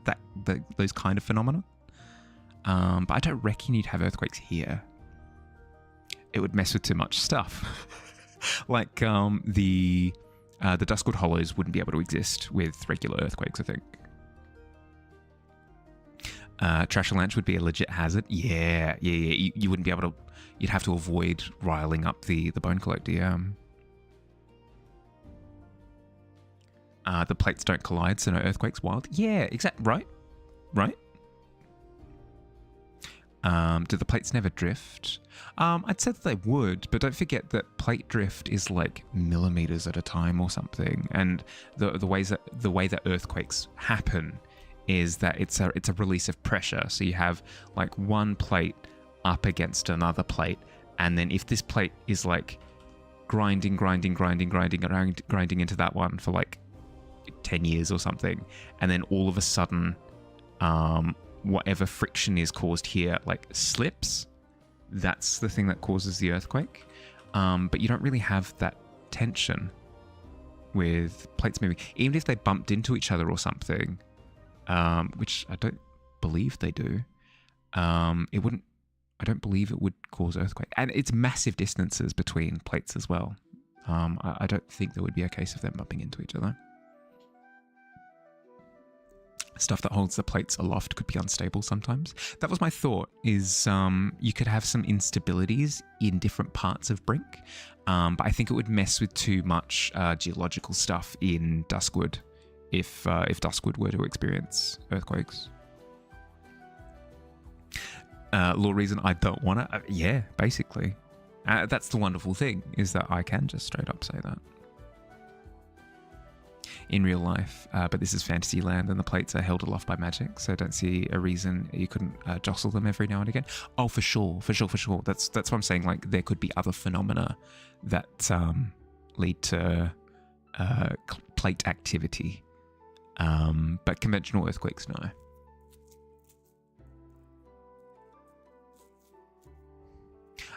That could even be the plot of like an adventure or a campaign in the setting, is like little tremors are felt, and that's incredibly terrifying because tremors aren't a thing that are felt in the Duskwood and have never been a thing. But for people who are from different parts of Brink, they can be like, yeah, no, earthquakes are a thing that happen in other parts of Brink, and the thought of an earthquake happening here could like destroy the tavern. So it might be a case of trying to find the cause of it in order to stop it from happening, because you'd have like the sinkhole structure, like honeycomb structure, would all collapse. Like this would all collapse. The pile of misplaced items would all collapse. Like the ecosystem that we know and love would all collapse if an earthquake were to take place here. So you need to come to some sort of conclusion as to how to solve the problem before an earthquake hits. Your sub runs out today. How will Mahalia eat this month? If you don't want to sub for whatever reason, more than fine. More than fine. I do not... I go out of my way to not request subs. If it is a thing that you want to do of your own volition, I will begrudgingly accept it. No, begrudgingly makes it sound like it's a terrible thing. It's not true. I'm incredibly grateful if you do choose to sub. If you choose not to sub, not a problem. Not a problem at all. Literally, I just enjoy hanging out with people. If you turn up to stream and you're not subbed, that's fine. Absolutely fine. Just thinking of the crooked houses or boats that are temporarily tilted, and the tavern goes somewhere, have to walk on walls or side of tables and counters. Oh, right, where it starts to like tip over and stuff. Yeah, I mean, potentially. Feels natural to you that the plates don't actually want to come together, like magnetic repulsion. Yeah, yep. Hi, Max. Hi. What's up? Yeah, going well. Working on tavern lore stuff at the moment. There have been a bunch of unanswered questions about how the location of the tavern works. So for the last 3 weeks now, we've been going through and we've been answering some popular questions as to how, like, technically things work out. And we've ended up with some really cool solutions. We've ended up with all sorts of little creatures. God, I won't be able to find it off the top of... actually, you know what? I can find it in the Discord. Right around here. We ended up with some fun little guys. We've got mosslings and fungals and rock crabs. We ended up with some terrifying things as well. So if creepy, like Grimm's Brothers style nursery rhymes and stuff is more your deal, we ended up with like stalkers, the itch, the starving death, I think was the combination of the starving willow and the weeping death. Yeah, like really cool stuff. Really cool stuff. Now this session we're specifically working on how the pit works, because there's a goblin pit beneath our feet here in the tavern that is often advertised, so we're trying to come up with the technicals. So humbly... No, stop. You're good. Just finished writing your song. It's your hobby now. Oh, sick. That's awesome. Is it your first time writing music? That's really cool. 14's not bad. What are you doing with your 14, Fields? What does a 14 look like?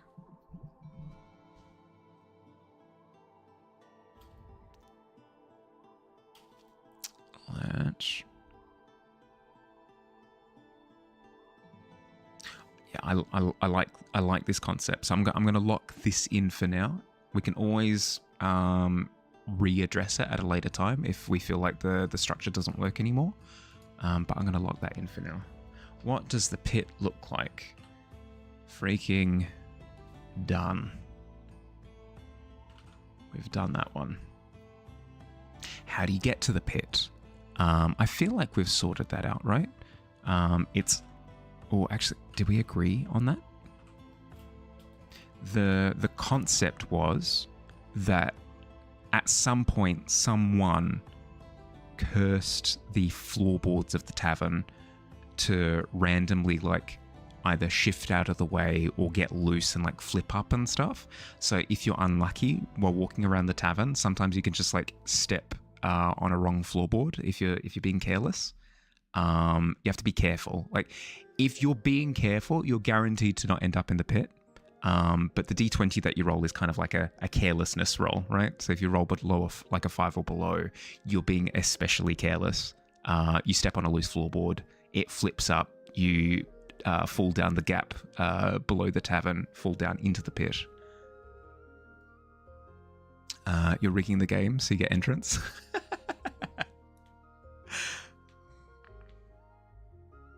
So you're specifically looking for a floorboard to jump on? Fair. Need an animation redeem that just has a big stamp that says canon.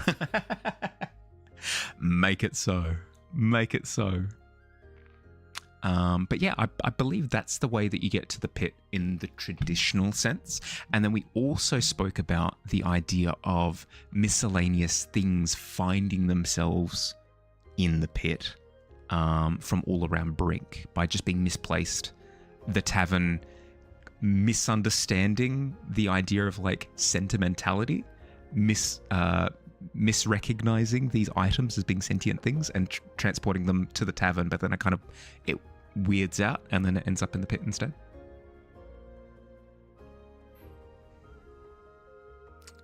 Forgotten Anne. like a Raggedy Ann doll that ends up in the pit. Yeah, exactly. So we've tackled that. What is the pit? That's another one. That's another one to tackle.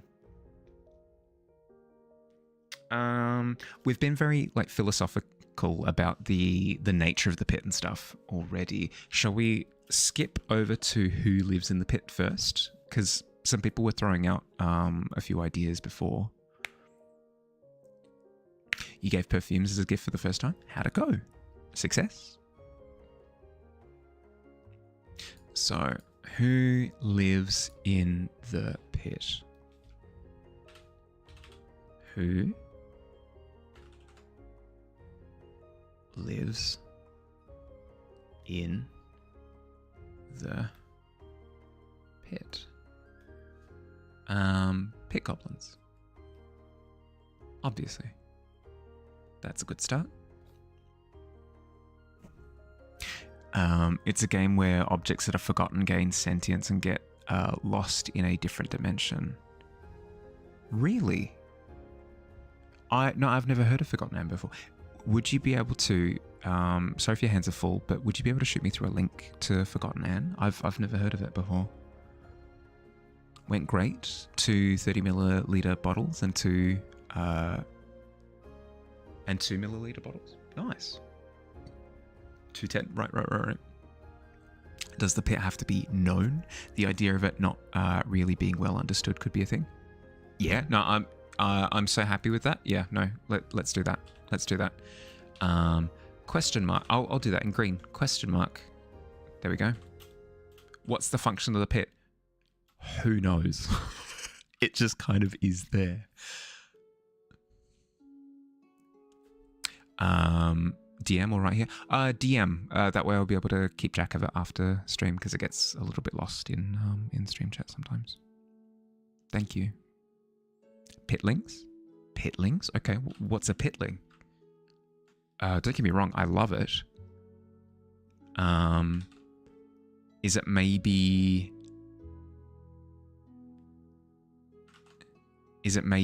kind of what we discussed before? Where the misplaced items gain like a little bit of sentience. And instead of it being the guardian creature that is the thing that gains sentience, maybe similarly to like mosslings and fungals and stuff, like they're like little guys for the pit. We could do that. Oh my god, yes. It's a boot. It's a boot. We're just like little guy energy.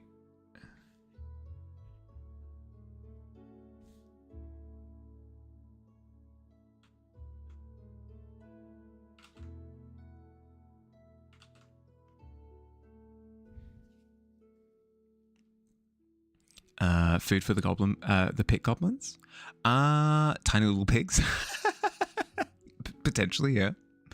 Little guys. Yeah. I like the idea of pitlings. I think pitlings is fun. Thank you, Pretender.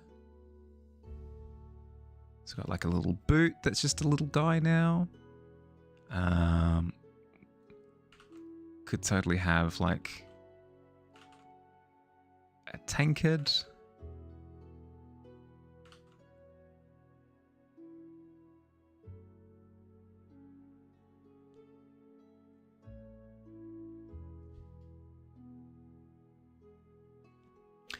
Like similar feeling to a mimic, but it's not attempting to replicate these miscellaneous items. It's literally these things.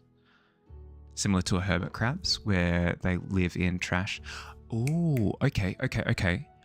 We already have mosslings that are... we already have mosslings that are like these little insectoid creatures that burrow into rock and tree stumps and like other natural materials like clay, whatever it happens to be.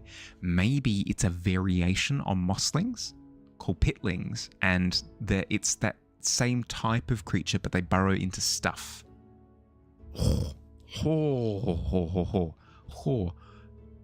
Offshoot of mosslings. I love it. Kind of like moles. Yeah, but they're more similar to hermit crabs, right? Where they're looking for a shell. So they find a boot and they burrow into the boot and then they turn the boot into their body type of deal. Pitlings. Oh, that's so good. Steel cat boot plus 3 armor. Yeah. Like they take on different properties depending on the miscellaneous item that they possess. What do we call the intruders? I mean, tavern goers, depending. Fields, dust, fire. Oh, okay, I was right about the order. Could be like fleas on Bone Collector. On the Bone Collector, and he gets annoyed when they...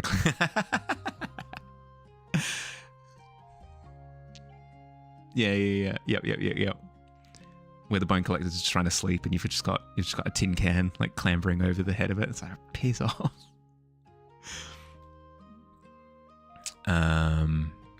People in the tavern call us something else. People in the pit call you another name. But functionally, you're like the same person, right? Whereas creatures that live in the pit are like functional residents of the pit, you know?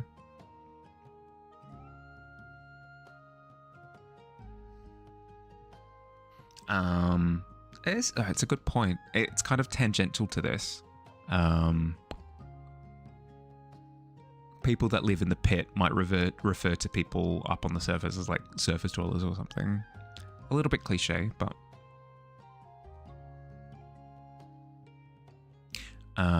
what are some goblin names? Oh, we'll get to that.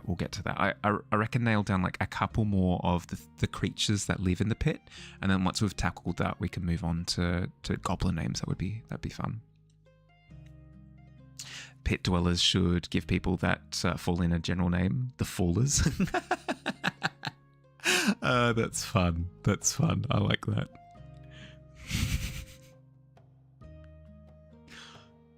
The Fallers. It's so clunky that it kind of goes all the way around and starts working again. No. The Fallen is way too like epic. Are you a faller? Like kind of, yeah, no, the clunkiness of the language kind of plays into it. No, that's awesome. Many of the pit creatures would be scavenged by nature, no? No, for sure. It would definitely be a case of you'd have creatures of all sorts in the pit who have just kind of made their way there. But then you'd have like, I'm talking about like the main populations.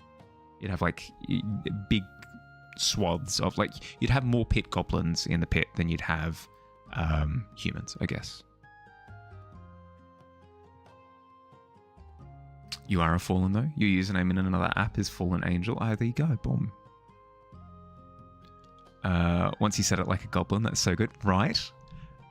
The Fallers. So good. Let's chuck that in here. I'll find somewhere. Name of people who God, it's so scuffed. Fall into the pit. And I'll do it in a different color so it rings like a bell. Fallers. Perfect. Don't worry, I'm working on making a part of the Discord where all of this information is nice to look at and doesn't make your eyes bleed. Use one of them fallers, eh? Yeah. Yep. Descenders is a good name. Yeah, but it's too nice sounding. The Falleners, yeah.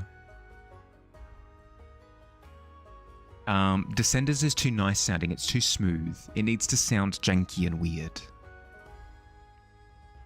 Been wondering if your pit self is still called Digi or should have a more goblinoid name.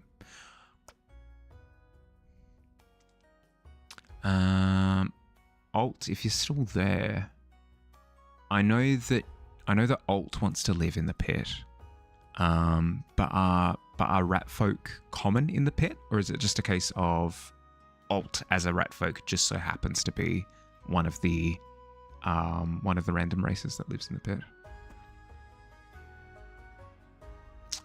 Bottom of the barrel. Yeah, exactly. It needs to sound janky. Rat colony deep in the trash mines.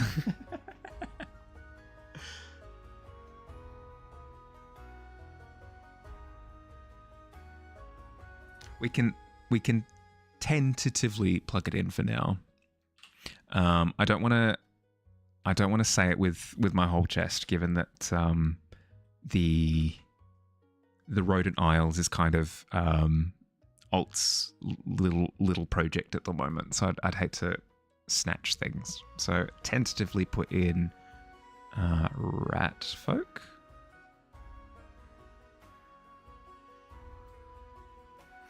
Alt has monopolized that market. Need to make that decision? Yeah, yep. Hence the question mark. Make him hamsters? No. Well, I like the idea of it being rat folk. We'll just check with him next time he's available.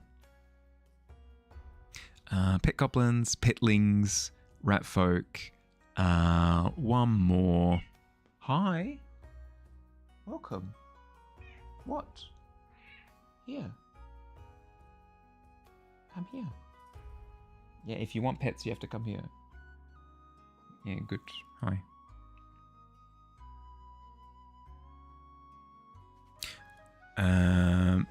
Which one of you have been in the pit the most?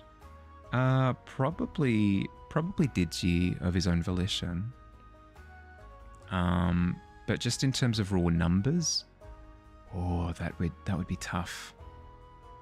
That'd be tough. I'm imagining potentially you, Pretender, because of the sheer amount of rolls. But if we were to say like first roll only per stream, maybe Ghoulie, actually. I'm sorry to say it, buddy, but probably Ghoulie. You're a pit goblin? Perfect.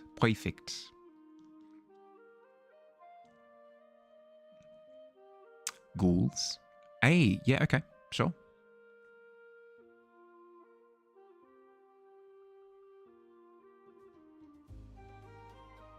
It could be that ghouls live a little bit further down. Yeah. Like, that's part of what makes traversing a little bit lower into the treasure pile a little bit more sketchy. There be ghouls. The Enders. Yeah, I mean, we could have a variation on what a ghoul would be.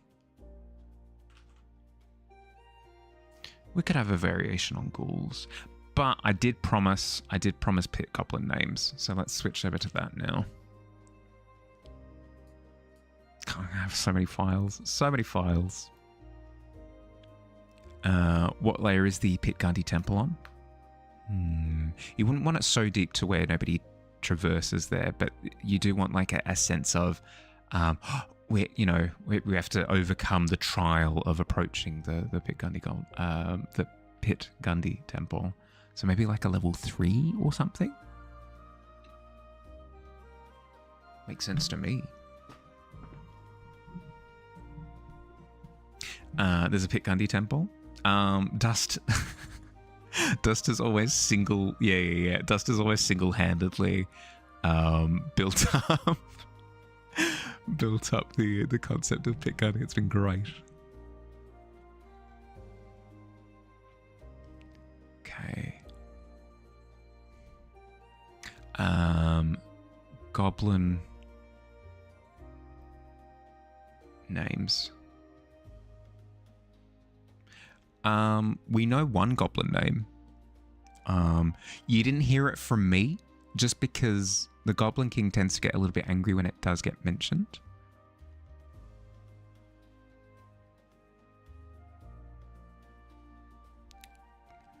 Gubbins. Gubbins is the first goblin name that is on the roster. Goblins typically given honorific names, like in General Fantasy, Large Larry and stuff. No, I reckon it's just like I reckon it's just like little fun, quirky, because it's less about it's less about physical prowess and stuff, and more about like as stated before, like bragging rights about stuff, you know. In honor of Gully, definitely Brad. Yep, Brad.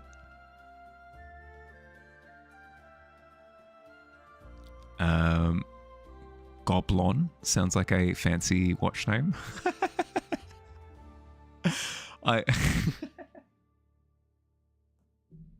For some reason, just flipping the vowels just makes me giggle. Giblon. Boblin. Ooh. I do like. Gibby. Gibby seems like a nickname that you'd give a goblin, if anything, as opposed to the name. I don't want to necessarily lock into all goblin names starting with a G or sounding like goblin necessarily. Brad, you are my shining star at the moment. Extra credits. Barnard. Oh, there we go. Yeah, now we're talking. We're on the same wavelength. Barnard. What if goblin honorifics is just the best item they have? Like leather boot goblin. That I love. Baublin, like the baubles, they fall into their... Yeah, I can imagine that one being like, oh, in honor of the baubles that have fallen on this auspicious day. Baublin. It's like, oh, yeah, okay. Baublin. Jarik, yeah. Sounds good. Jarik.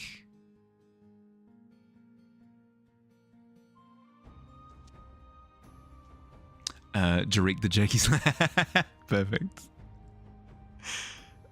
Tater the Potato Merchant. Ooh. I feel as though that would be a special instance, but so is Brad. So, yep, perfect. Gibbs. Oh, you have to go with a Gibbs. You have to. Again, Gibbs, I think, would have to be a weave pirate, like a strand pirate. Gibbs would have to be a strand pirate. That would have to be. Silverfork Terrier. I like the idea of Brad being kind of our only standard name,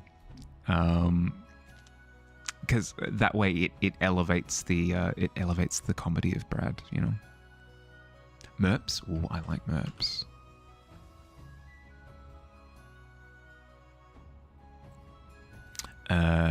Yari. Ooh.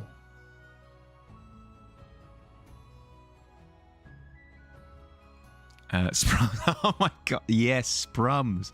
If it feels good to say, it is a good name. Wiggin. Yes. Oh, how you going, Wiggin?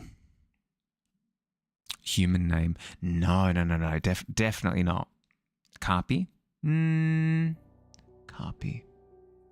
I like the idea of the Carpi name, but I'd want to integrate it into like some sort of watery something. Like ocean. Like it feels like a very, like a water goblin. Yeah. You know what? I'll put this note in. Water goblin. Just in case. Just in case it comes up. Carpi. Just in case water goblins become a thing. Chuck that in.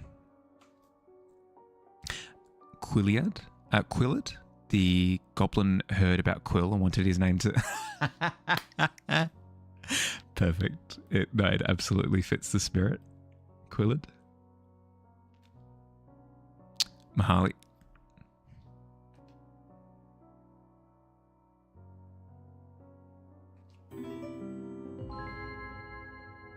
Ooh. That artist Jockson. Welcome. Thank you for the follow. Welcome to the tavern. How you going? Blemph. Yes. Blemph. Perfect. That's that je ne sais quoi, you know? Yeah, how you going? How's your day been? Quee. Okay, maybe we're pushing it with a little bit quee is maybe a bit off the deep end. I love the energy though. Mork. Oh yeah, could do a lovely mork. It's a long stay. Don't worry about it. It's okay. Maggie. Yeah, you know what? Maggie, why not? Coblin, Semple, Oni, Yip, possibly. Oh, yep. Coblin the Cobbler. I did want to stray away from like the goblin sounding names where it's very like facsimile, like locked into goblin. I like the spirit though. Day's okay. Chilling with coffee and stream before heading off to the job you hate. Sucks, bud. Sorry to hear it. You do have artist in your name though. That does make me curious. Do you do art stuff? Maybe, perhaps. Yeah, so I might hold off on Coblin. Semple. I like Semple and Yip. I'll grab those two. Semple and Yip.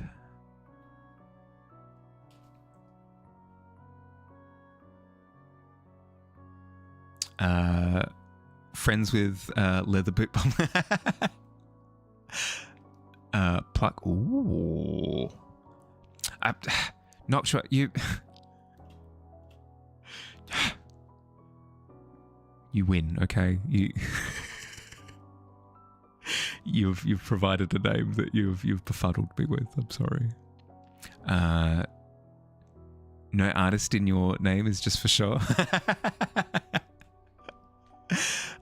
If you did have any art that you'd like to share, I would love to see. Because I don't know, I like seeing people's stuff. I like seeing people's artwork. No stress though. If you don't want to share, all good. All good. Might still pluck. You're a pet goblin bard after all. Oh, that's sick. That's awesome. Mark Zuckerberg. I told you no. I told you no more regular names. No more regular names. Very funny though. We'll go a couple more. Licklac, perfect. Fun bit of like onomatopoeia, kind of click of the tongue. One more name. And then I reckon from there, people will have like a good sense of goblin names and would be able to extrapolate from there, you know? Oingo and his twin Boingo. Oingo and Boingo. Oh my God.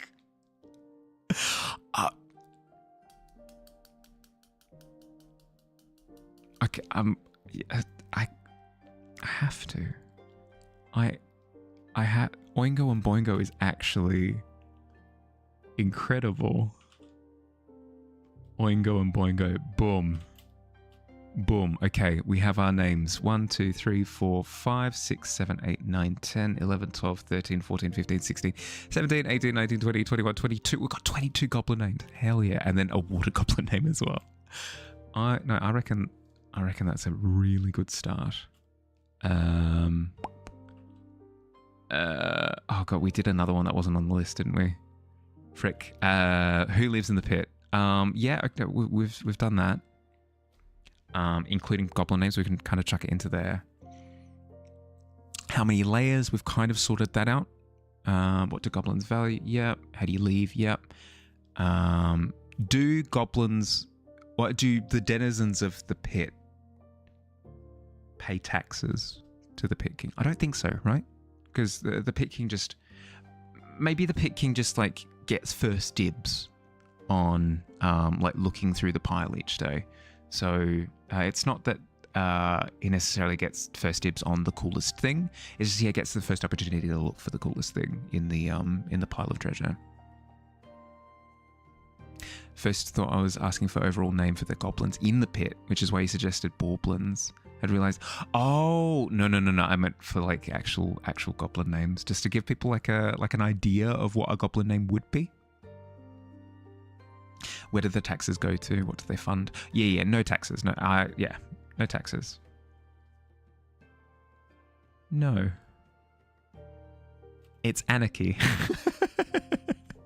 There are no social services. There are no, like, potholes. Yeah, you got them. Potholes everywhere. Road quality through the floor. Who cares? It's, it's the pit. So yeah, no taxes. We're honestly almost through the list. That's incredibly impressive. Do I have to count Baublin then? Yeah, all right. If that is your recommendation, then quick, cheeky, one more goblin name to replace Baublin. You already pay enough taxes in real life. Don't need them in the pit. Well, it doesn't make any sense. Bub. Someone said Pavel. Yeah, okay, we'll chuck in Pavel.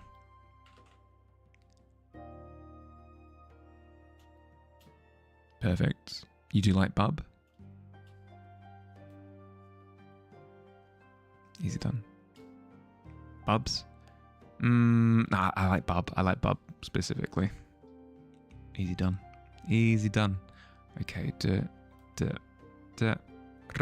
okay. Any natural resources in the pit?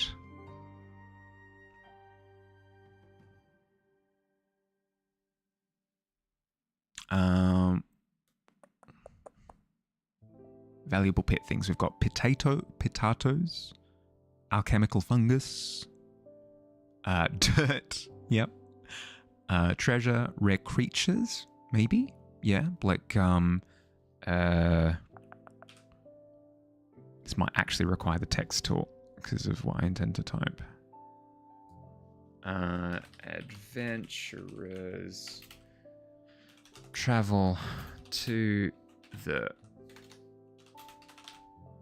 pit to hunt for rare creature materials.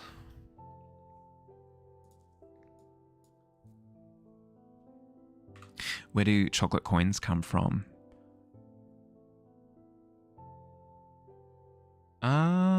I reckon chocolate coins would have been a tavern mix-up. So where we've described that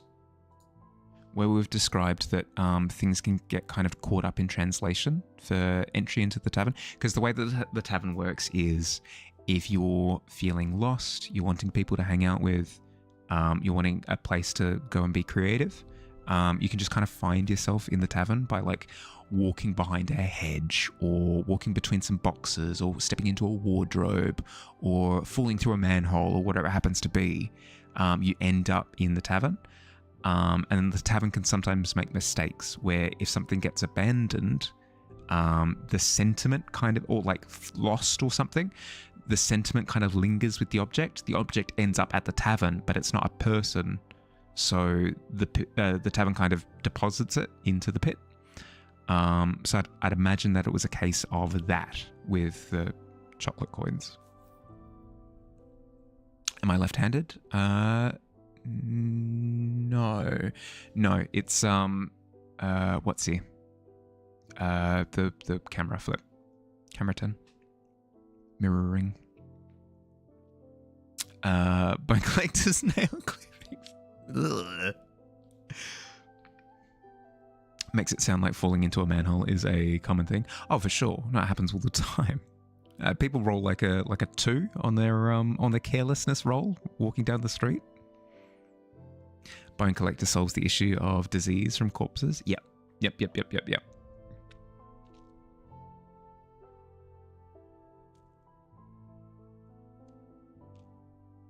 Ooh.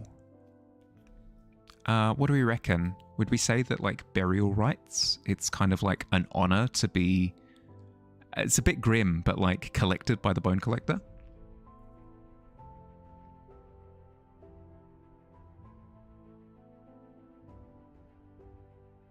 It's very much so like a scavenging creature, so it's not like it's going to eat living people unless it feels threatened or something. But it's a case of, like, you've passed on in the pit, and you oh, a very weird thought entered my brain. I'm just gonna say it. It's a safe space to share ideas. Every set of hands that the bone collector has is a denizen of the pit that has been, like, absorbed into the bone collector after they've died. Ritual rites: feed the guardian, protector the pit. Feed the guardian. Yep. Would be a huge no-no. Bury someone in the trash mountain, as it is sacred. Oh, so you're saying if anything, it's like it would be taboo to bury somebody in the treasure pit. Yeah, in the treasure pile.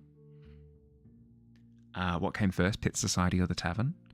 I reckon another one of those question marks. I reckon that's just not known. It could even be your surrogate for the saying, what came first, the chicken or the egg?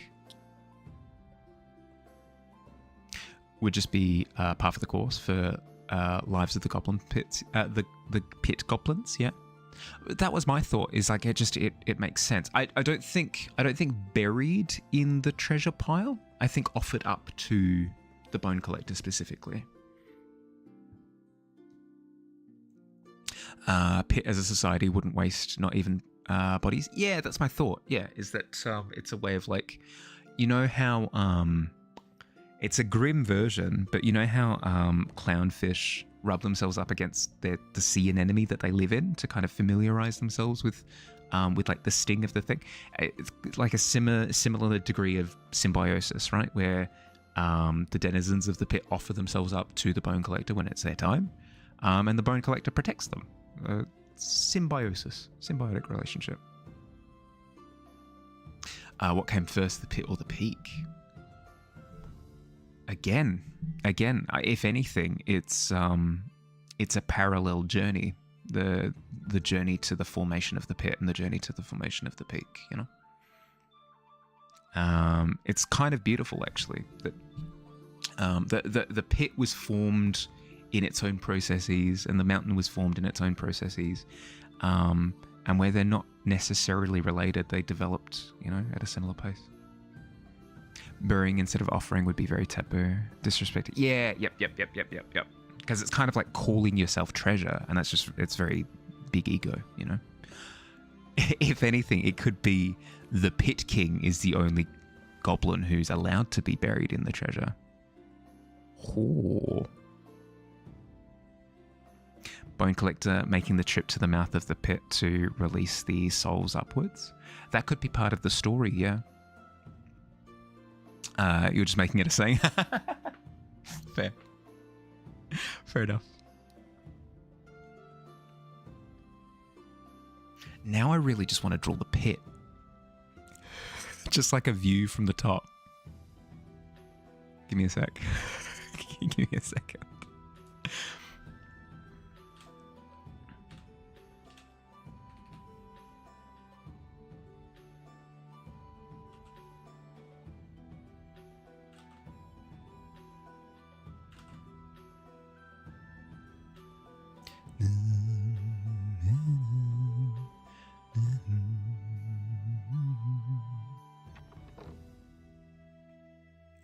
Oh, perfect timing for ads as well. I can just sort of chill and draw stuff.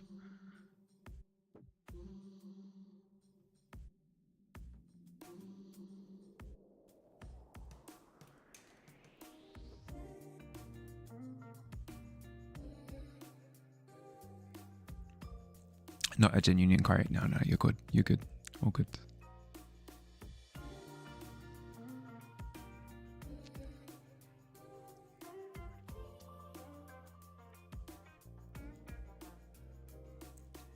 Technically, drawing the pit is well, but yeah, no, that's fair. That's a good way of rationalizing it. Excuses are fun. Wee.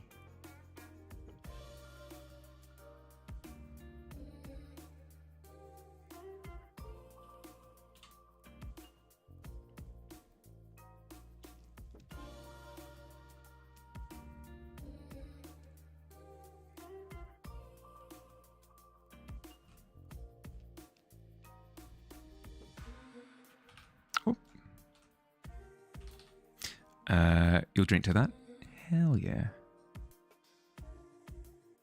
The pit goblins and tavern goers have a very mild beef about which came first. We were here first. Yeah, proof? You ain't got any. You ain't got any. That's because we were here first. Say that to my face. Oh, well, just get me a ladder.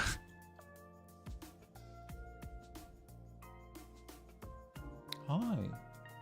Hi, Grimble Grumbles. Speaking of pit goblins, hi. Why all the Grimbles?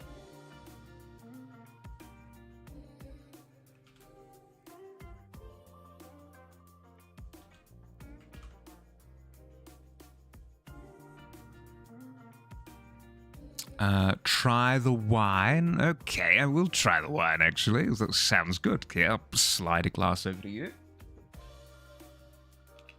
The finest red of this side of Rhododile. Cheers.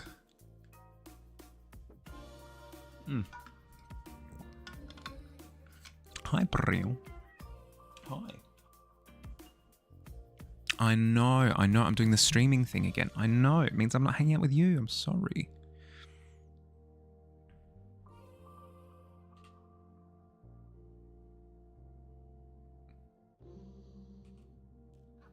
Hi, welcome.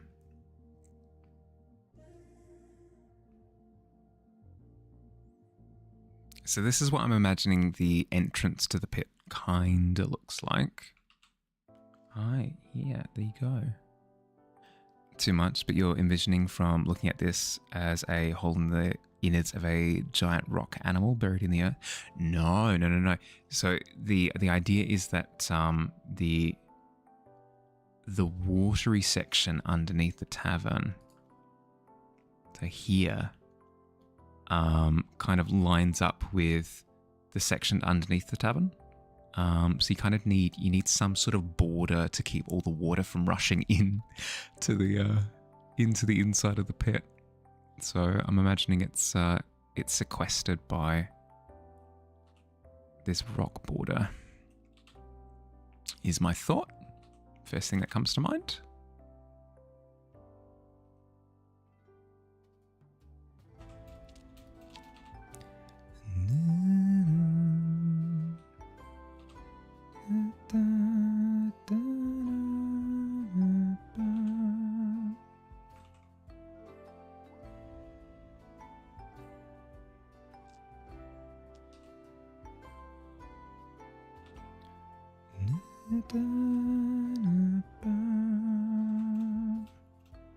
So this is the pit.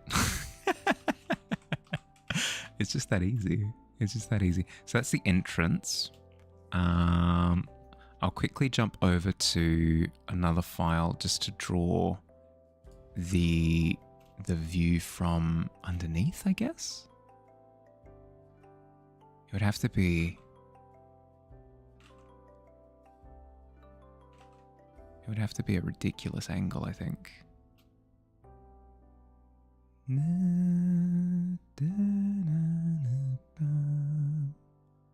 Oh god, could you imagine this illustration? How much fun it would be to go through and almost like an I Spy I Spy book. Go through and just add a whole bunch of little visual Easter eggs all over the place. Yeah, you'd be able to do little pitlings, like crawling up the... obviously, we'd need the bone collector kind of worming its way through the pile.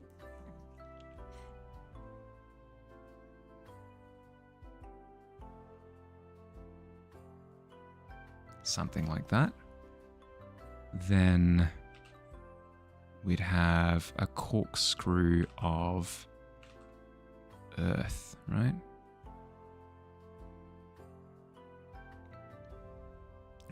Would be cool to do a slice drawing, like an MRI or something. Yeah. Something akin to, God, where is it? Something akin to this drawing, right? Where you go through and you sort out like this layer, this layer, this layer, this layer, this layer as like the official drawing. Yeah, yep. Sounds like a good concept for a collaborative magma board, right? Oh, yes. I mean, that's the plan for Friday, is to do a magma board for the second half of stream, I think. Maybe the first half of stream we'll still have like... No, second half of stream. Second half of stream we'll make the magma board. the first half can be Gardic phone. But from the top to bottom, yeah, yep. Liquid hot magma. I mean, hopefully our ideas will be liquid hot magma.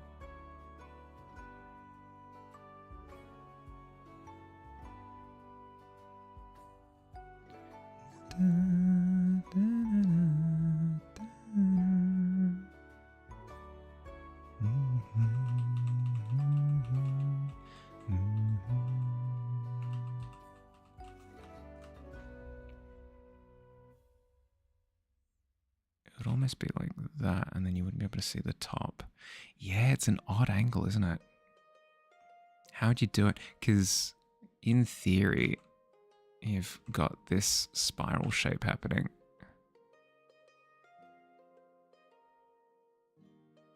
All the way down. What kind of perspective would you have to capture the grandiosity of the pile?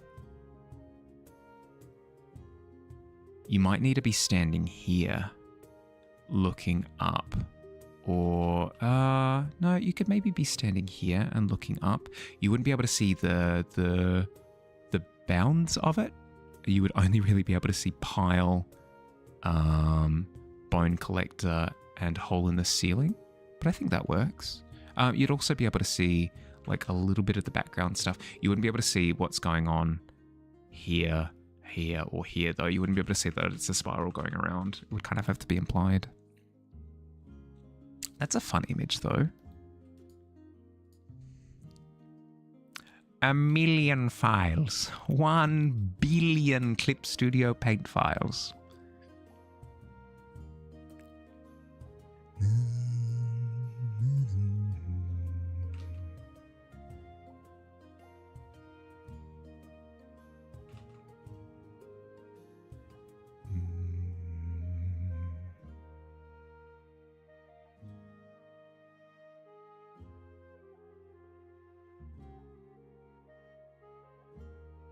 How would that work?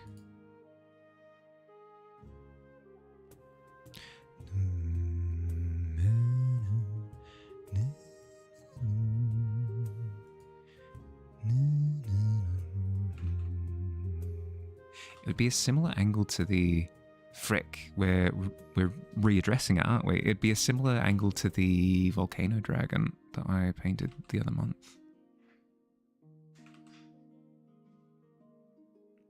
something like that, and you've got light pouring in. You'd have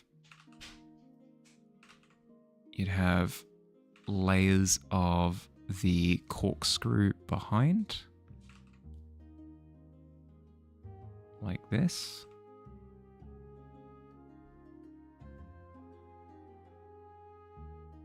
Like that, I guess. At like, yeah, different elevations or something. And then you could have like a section of, oh, it'd be terrifying. You'd have a section of the bone collector down here, and you'd see just like an arm out of the treasure, just like flat up against the. Yeah. Okay. All right. I agree, Fire. It would be. I think the best way to communicate it would be that segmented section. So an extension of this concept. We'll find it eventually. There we go. Bing. Bong. No, why am I doing this? Screen cap. Grab that.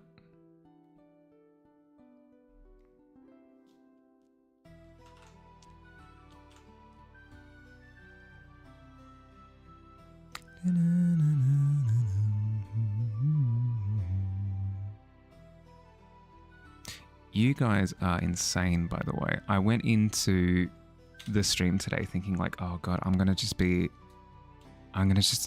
just going to be a million things. There's just going to be a million things that I want to sort out to do with the pit.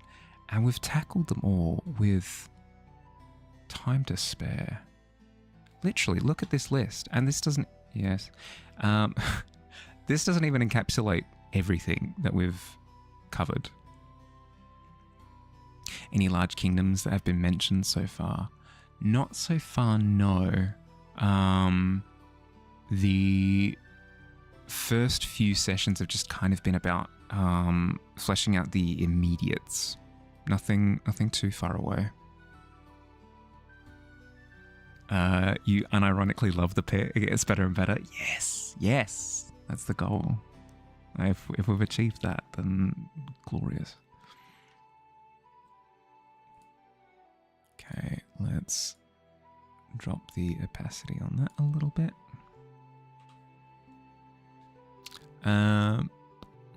Sort of obsessed with the pit as well. Heck yeah.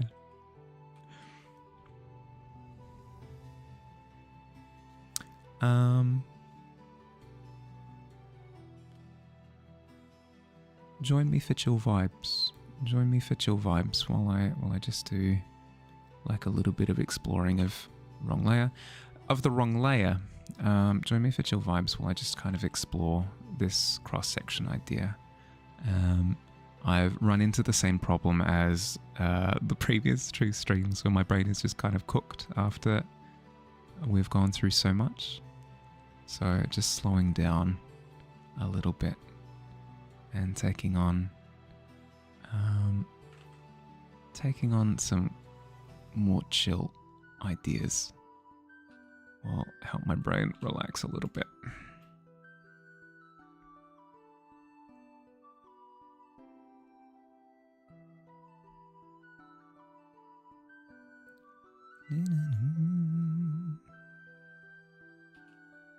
The lovely thing about having worked on this already so far is that I can immediately start translating some of the ideas over. Like I can chuck in the founder's tree and stuff like that. So you've got little landmarks. Definitely tackled a crap ton today. Yeah. No. It's definitely not a alt. It's definitely not a you thing. You're good. Return from your disappearing act once more. Oh, I've got a question for you. We were talking about who lives in the pit. We've got pit goblins, we've got pitlings, which are an offshoot of mosslings that have possessed pieces of treasure instead of boulders and stuff. We're wondering if you would be okay with like there being a little colony of rat folk in the pit as well, or if you just like the idea of them mainly being on Rodent Isle. No stress either way, but it is your call. They are your creation, so It would be unfair to make the decision without you.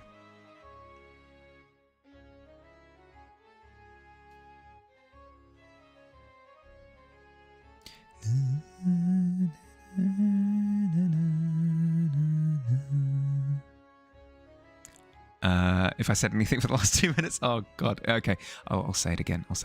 We were talking about who lives in the pit, and we came to the conclusion that pit goblins obviously live in the pit. Pitlings are a subspecies of mossling that have possessed pieces of treasure instead, or like miscellaneous items instead of boulders and tree stumps. We want a variation of ghouls as well to live in the lower levels of the pit, but we were wondering if you'd be okay with a colony of rat folk living in the pit as well. It's fundamentally your idea, hence fundamentally your decision. We liked the idea of it, but at the end of the day, it's your call. I don't want to step over you to make that decision.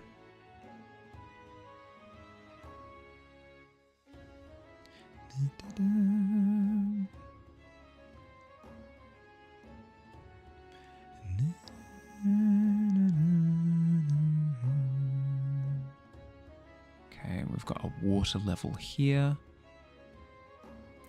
They can live in the pit, but you'd like a reason for how they got there. Okay.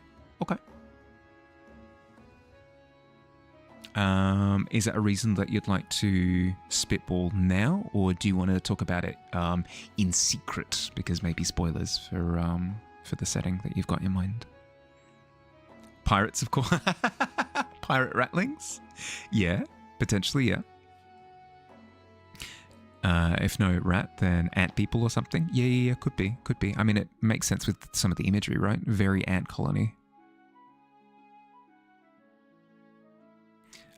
Pluck is a privateer, headcanon. Be fine to spitball it now. Don't think it should spoil much. Okay. Well, my thought is that it could be a like a little subfaction of rat people that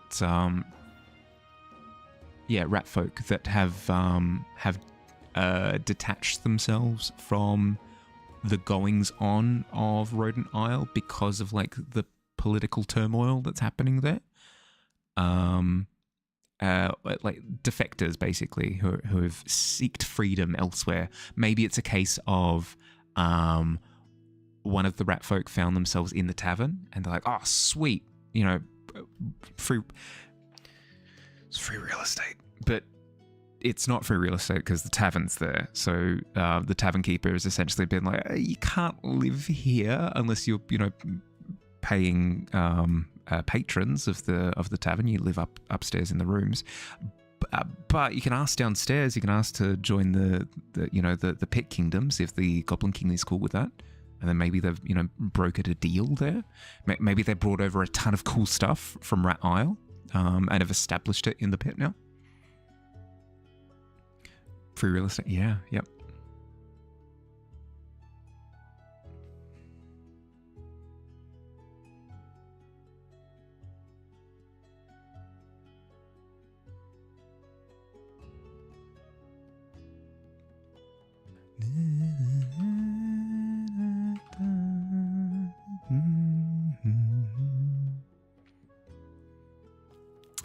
Guess that makes sense. It wouldn't just be the rats there, though. The guinea pigs would join them too, since their species are very interlocked.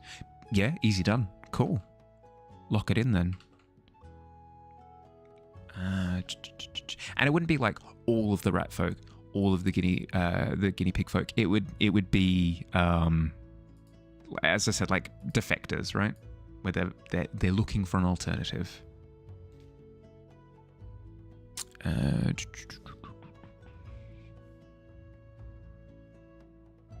That one, this one, you're thinking like $25? Yeah, perfect.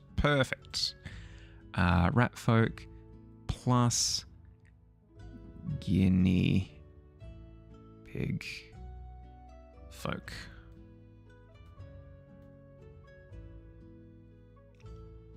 cough, pirates cough. Man, it's drafty head. The only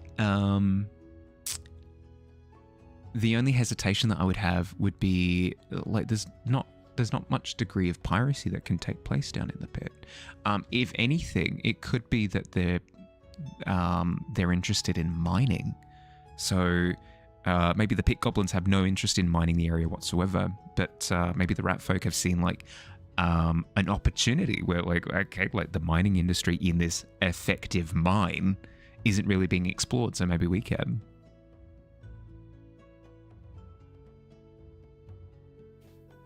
Potentially an idea.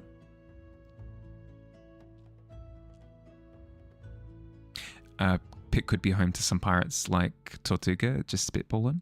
I think that would be for like a different part of Brink. I love the idea of incorporating a Tortuga, and I've got concepts to do with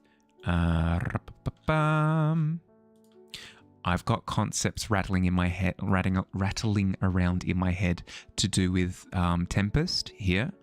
The idea of there being like a bunch of weave strands that are like constantly moving in this area, and you've got a whole bunch of like little secret hidden isles all over the place in here that aren't really mapped. And then having a Tortuga in there somewhere. That's what I've got in my head. So I feel as though it could be used elsewhere, add a bit of depth to other parts of Brink. The pick could Ratco and Sons Mining Company. You like the rat folk who live there have to. You like the idea of the rat folk who live there have to have their own little community down there then? As in, like, they've got their own,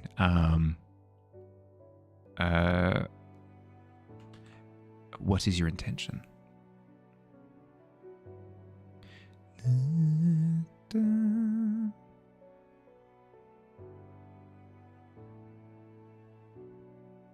A little village? Yeah, okay. So it's like off to the side. It's maybe like a specific section of the, so it's not like as intermingled. Okay. Easy done.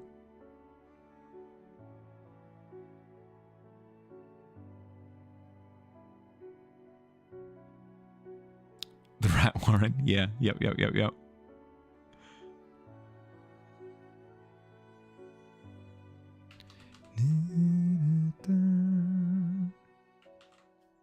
Imagining rats with pickaxes and mining helmets. That's my feeling. Like I really like that idea of because as I said, like the pit goblins don't really have that much interest in mining at all. If anything, it's like it's enjoying the hunt of scavenging through the basically endless treasure pile of miscellaneous things.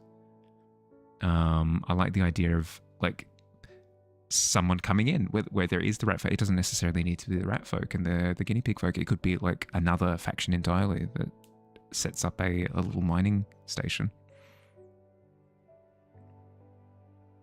The rodents are a very reserved species who hate foreigners.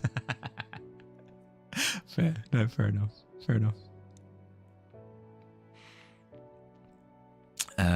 Falleners? No. If I understand what I've read so far of what Alt has, the rodent isle is like incredibly like old-fashioned, isolationist, because they're on their own little slice of cheese. So they're terrified of like literally anybody else. So no, that lines up. It lines up.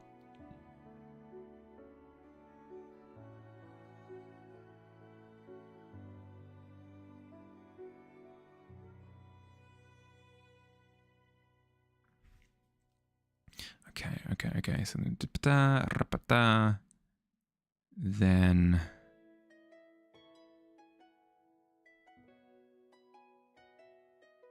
I almost want to have like a bunch of question marks down the bottom. Like, where's the bottom of the treasure pile? Has anyone mapped the bottom of the treasure pile? Like, where does it go?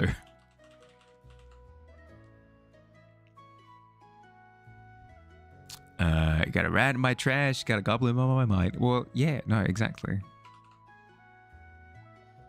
Hands off, bucko. Want a little bit of a gap between. Yeah, there we go.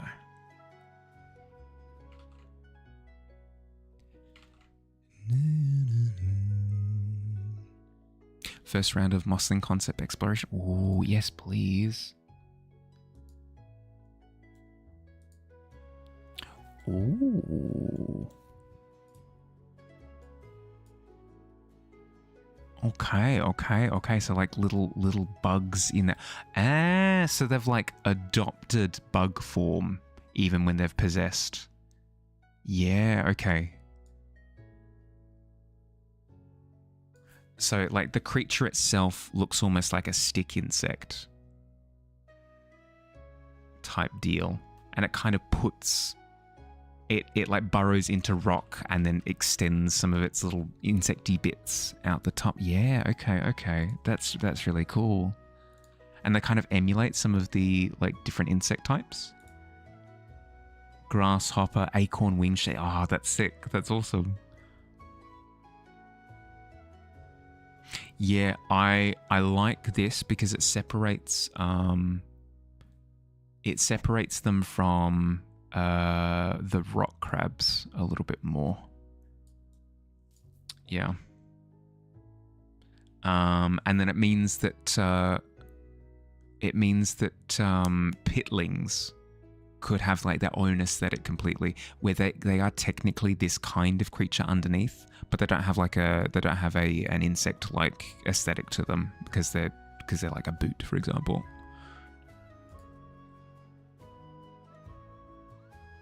Asked for bugs. Oh, it was part of it where they're like bug-like creatures that burrow into rocks and stuff and kind of take on their visage. Very cool. Yep. Right. Is a situation where it morphs once it matures. Yeah, could do.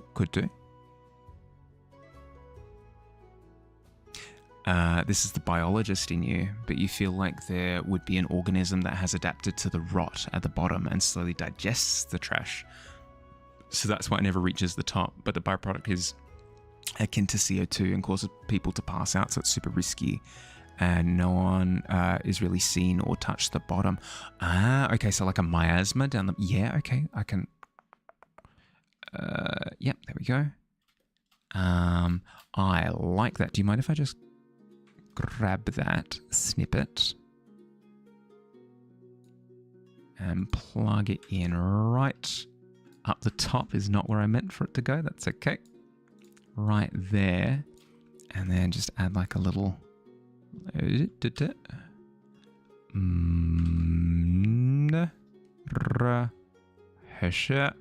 Kia miasma. Like, uh-oh, stinky. You've got gas coming up from underneath.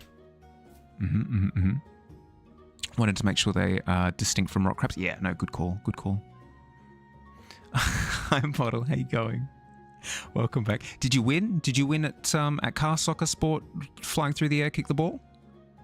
Message for the idea of why the rodents showed up in the pit. It has spoilers in it.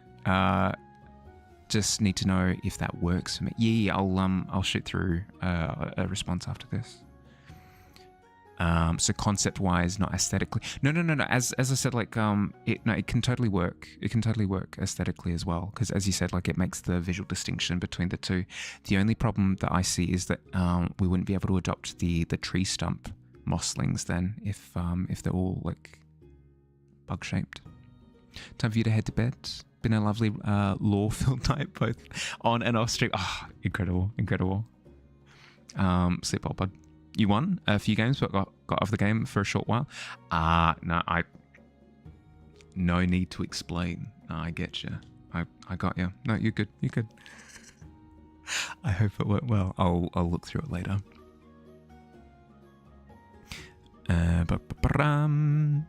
Reckon ghouls resist poisonous gas somewhat. Yeah. No, that makes sense, right?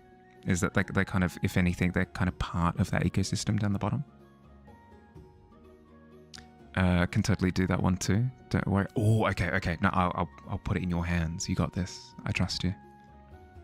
Handsome young man with the head. Oh, like, stop. Stop. I'm dying. I'm being killed. You wish it were you, but alas, it is not. Oh, it's all good. The one who is doing the laws showed you how does planning and notes and such. Feeling very confident about Saturday now. Nice. Gonna go to the job now. Thanks for stream. Have a great one, everyone. No, ads have just started. Thanks for joining, Jackson. Good luck at job.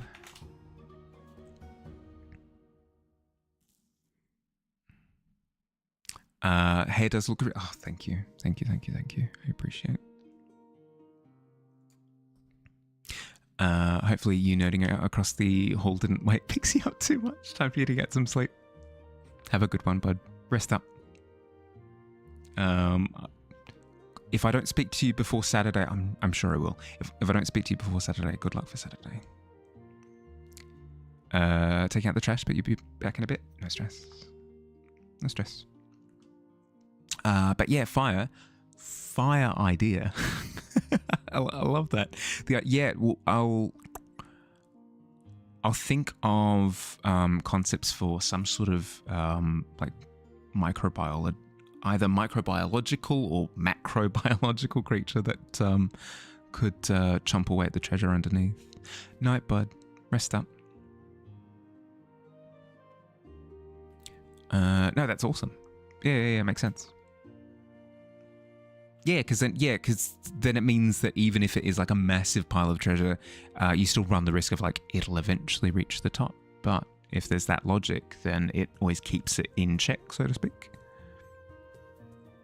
Thinking of trash eating thing makes you think of the teleporter eels from Bonanza. Yeah, right?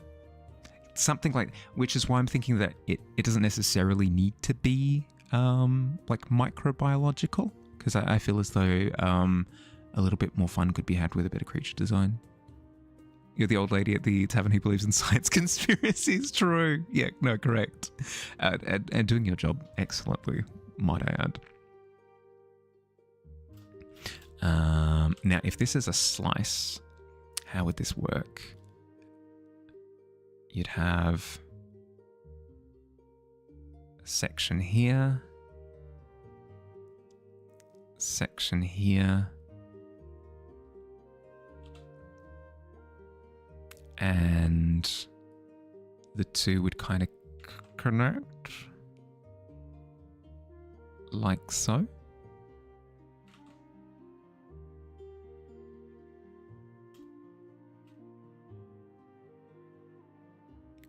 And then because it swings around here, you wouldn't see that bit. And then you've got another bit here. And then it connects to a lower bit. The 4th floor connects to the 5th floor. That's what it's all about. Might have mixed a couple of songs in there in the process, but that's okay.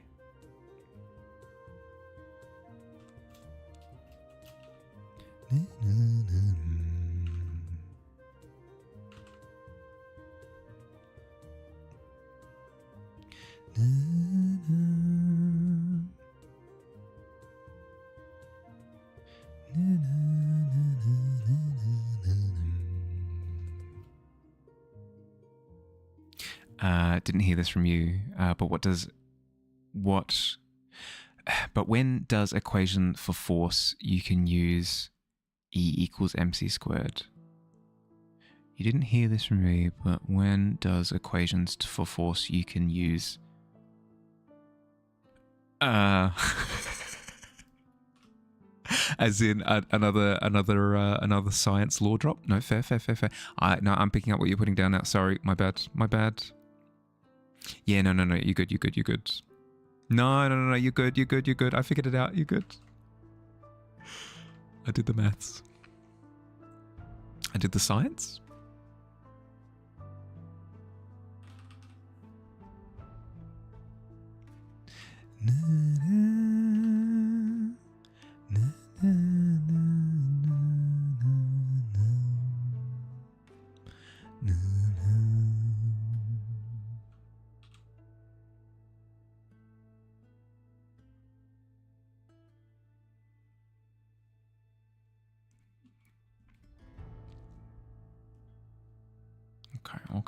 Okay.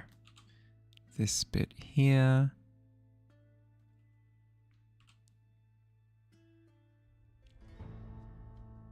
Oh god, it's so messy. It's okay. It's a draft. It's a draft. It's a draft. It's just getting the point across. Conspiracy that is as old as the pit itself. Dear Lord. Then we've got the bone collector coming through here, and then we would technically have a cross section of the bone collector as we're like cross section through the treasure.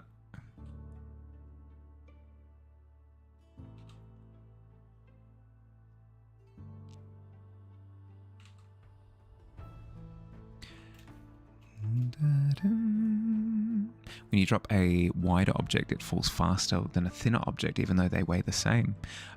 Correct. But that's because of magic, though. Right?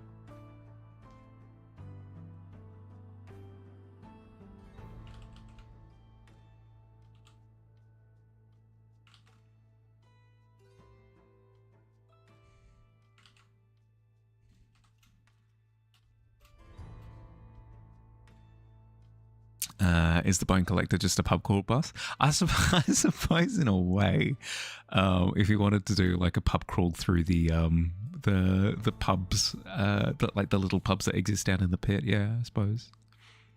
I mean, where are you going to get all your pit vodka, all your pit booze?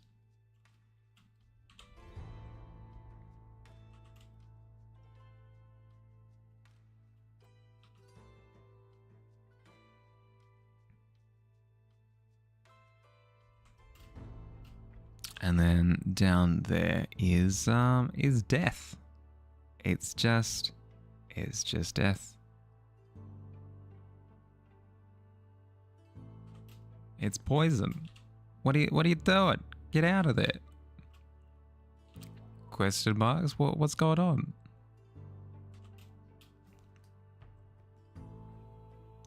You and the fellow rat folk gang going out to get your pit vodka and ending the night at the tavern for a little arm wrestling and goss. Sounds like a pretty good time. Drowning a bag of pennies, throwing a bag of pennies off the roof of the Empire State Building, showering the streets, and good folks with gifts. I mean, it's a little bit like that, isn't it? Where even if you're well-intentioned, chucking a bag full of, hence maybe the questionable chocolate coin incident.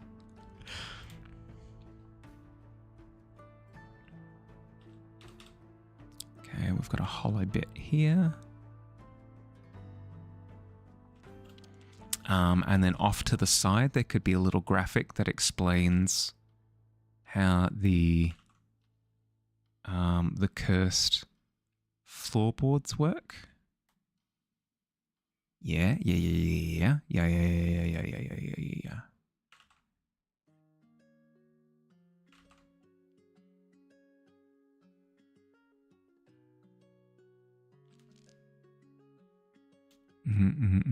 What else should we have on this this infographic? This like one-stop shop.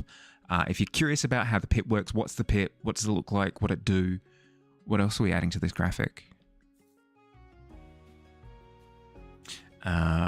Oxygen down there. I tell you, that's what makes it makes you die down there. It's not mystic poison. Yeah. It's bulk oxygen. Yeah. It's methane. It's methane deposits. Gets chilly down there. Never leave without it. Okay, so we've got. Do we have like a little? Do we have a little graphic of the bone collector? That could work. That could work. We've got. We'll have the bone collector here.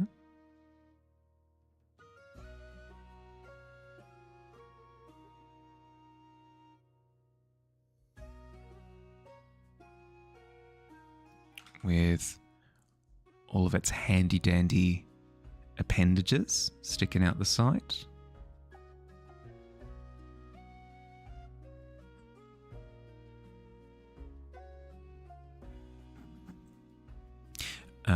Rat Village is down there, right side of the second layer. Ooh, here. Okay.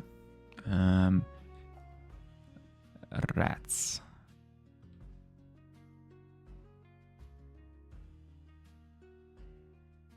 Perfect. Feel like the Goblin King needs to be on there as well. Oh, yeah. No, good call. Good call.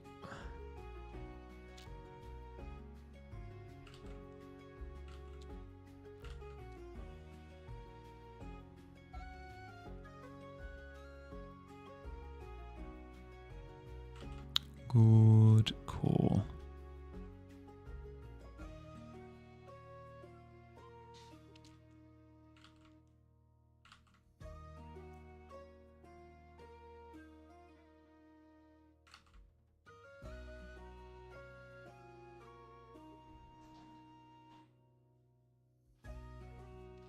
Goblin King.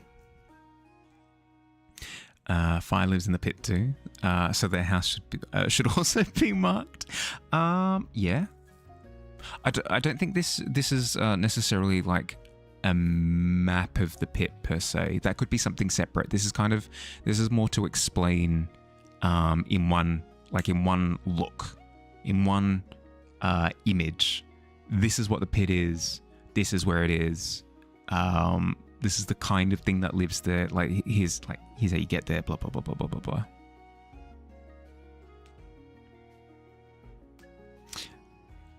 What the Goblin King would do?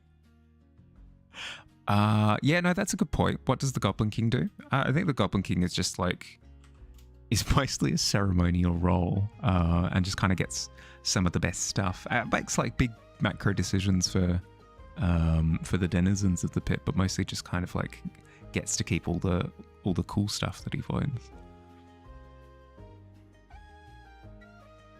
Mossling Tree Stump has been nominated as king for being the chillest. Ooh.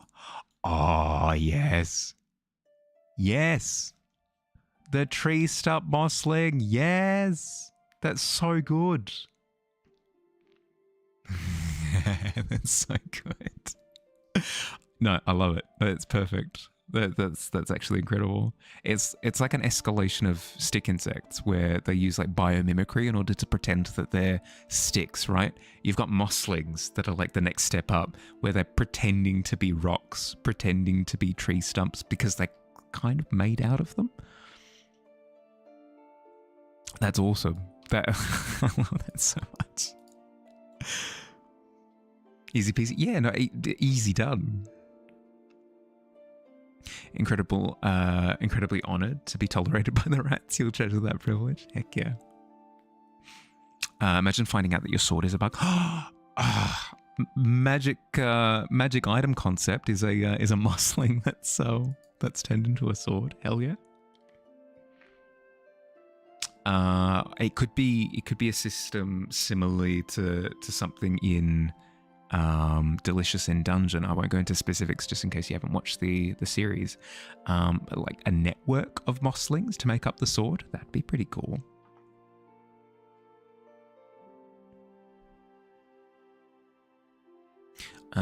Okay, so we've got floorboards.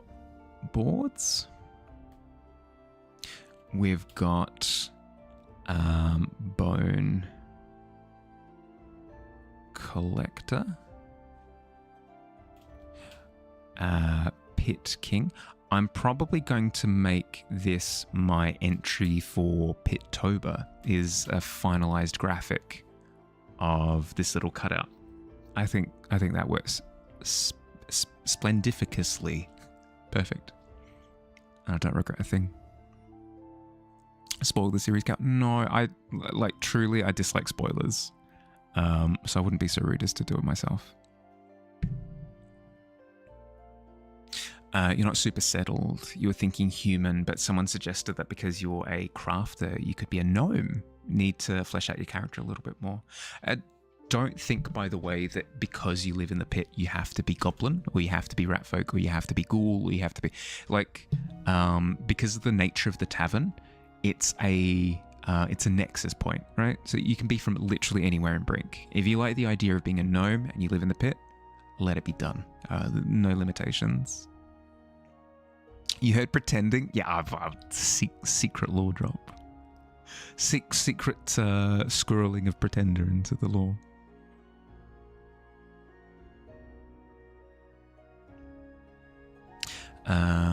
So is the village of the pit kind of scaffolded onto the wall of the pit, or is it ground level? No. So it's like the village wraps around the pile. So you've got a lot of buildings that are built into the wall of the pit, but then you'd have quite a few that are also just kind of freestanding. Hi, Bungus. Incredible name. How you going, bud? What is that?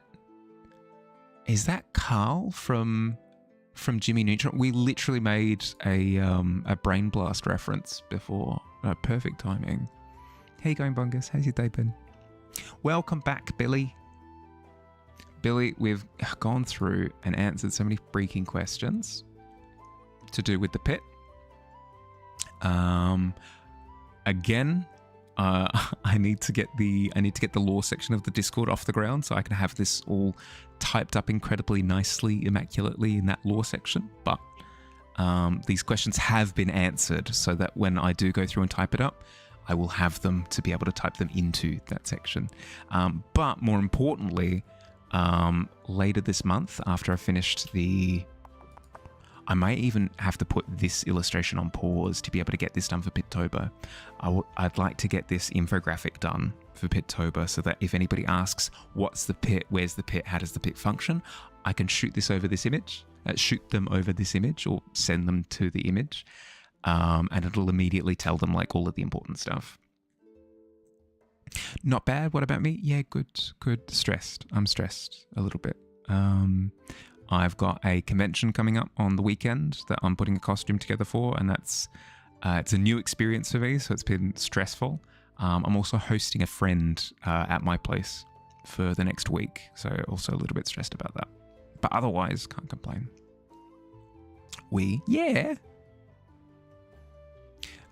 It's Carl from that book with the copies. No, but I wanted to double check the name. Success. I know. More success than I was anticipating, because usually the lore streams are good for fleshing out concepts, but then they end up like a little bit messy at the end.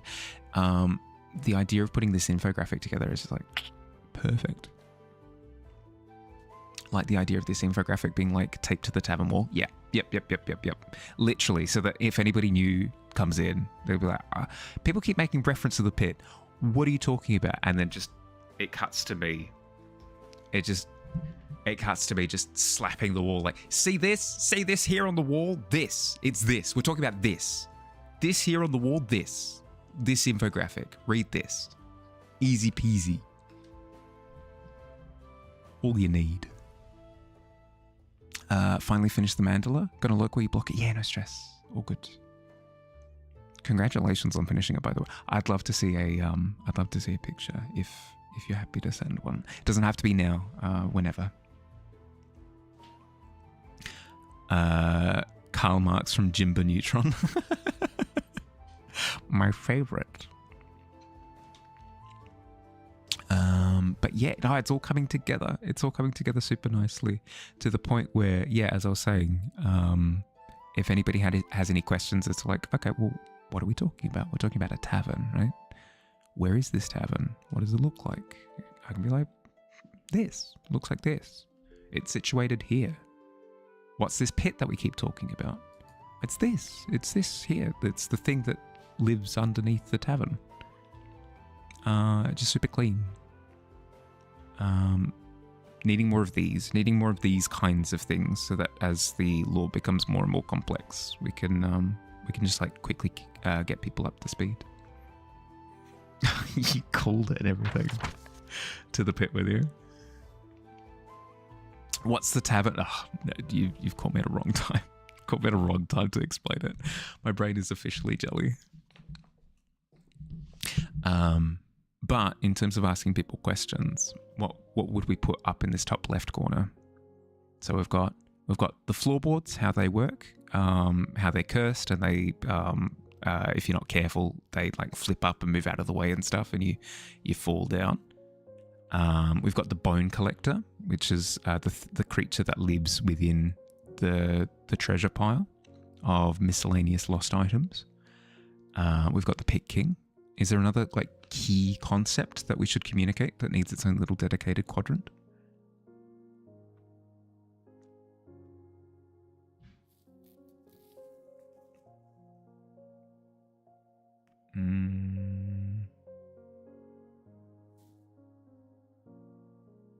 Like the idea of one of the infographic, there's an arrow pointing at the pit king. A king says, "Do not call him Gubbins," and like the goblins is underlined 3 times, and like Gubbins on yeah, just like super stressed, yeah. Not Gubbins.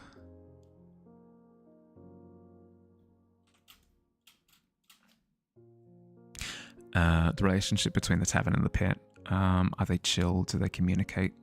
I'd say it's pretty chill, like relatively chill. I feel like it's a pretty symbiotic relationship in the sense that the tavern can ask pit denizens for help whenever, and the tavern is what provides the pit with like the stuff, you know. I feel like all you need to explain time spent in the pit is just the gif of Loki. I've been falling for 30 minutes. Yeah, perfect. Perfect.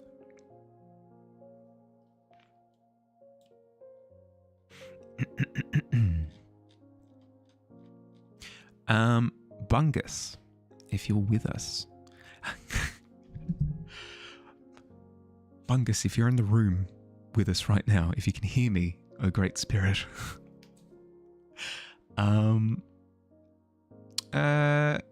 you into art stuff? Sorry, I usually ask the question. You've caught me at a terrible time. My brain is liquid at this. We've been crunching ideas for the past 3.5 hours. So my brain is a bit slish slosh at the moment.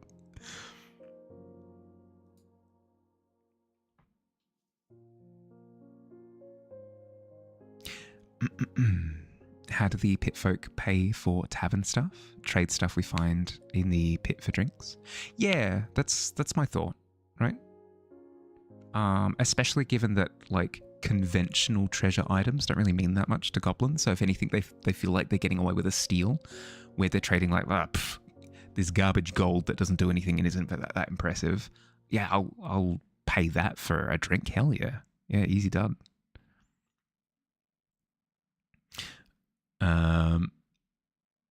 That's not Solid Snake. Which?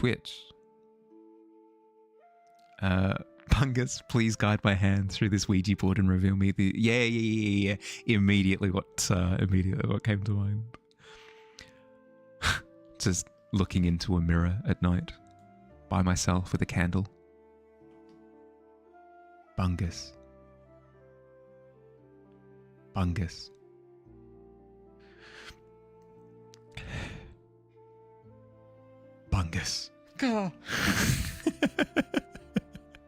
And then Bungus crawls out of the mirror. Just, oh God.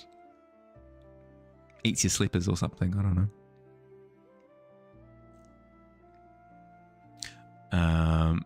I said that my brain was... my brain's liquid. You're just... No, you're good. A better streamer would be able to pick up on that, but that's okay. We're getting there. Is there currency on Brink, or is everyone just dropping lumps of gold and silver on each other and bartering?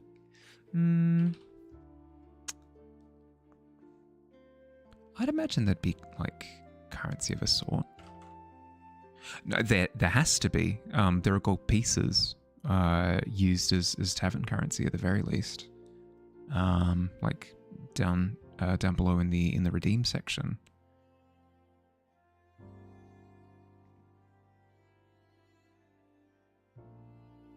That can always change. It doesn't necessarily need to be the case. But I like the idea of being able to tip with a coin. That's fun.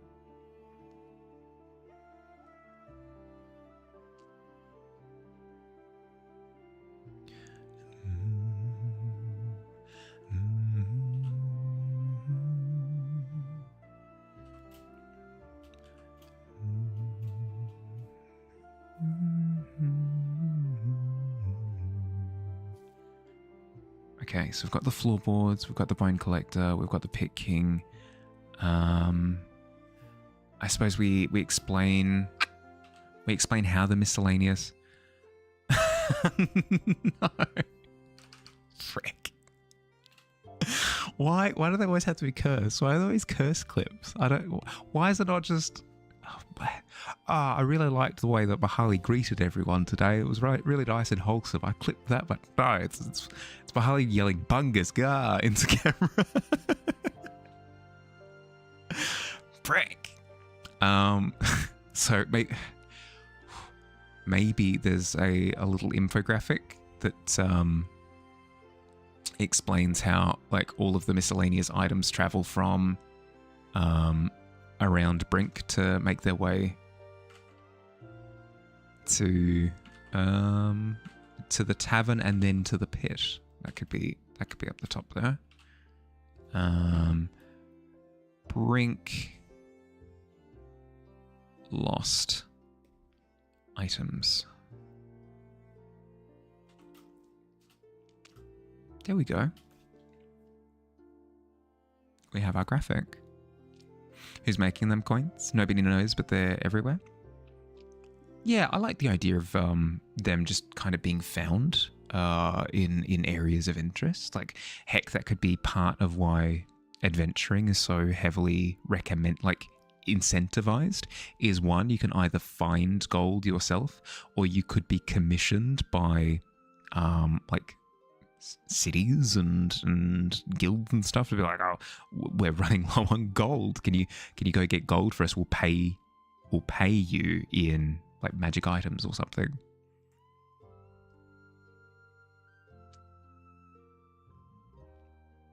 It's a silly thought, but a thought nonetheless. It's a silly thought, but it is mine, and therefore I'm proud of my silly thought. Let's duplicate this layer. Hide the original, just in case we want to scrub things. Can you go get gold? We'll pay you in not gold. Yeah, exactly. Exactly. We need more gold in circulation, so we need to go find more gold. That just kind of appears in dungeons, in lairs, in hoards, in trash piles. We just need more. We need more of it so that like society can pay for things.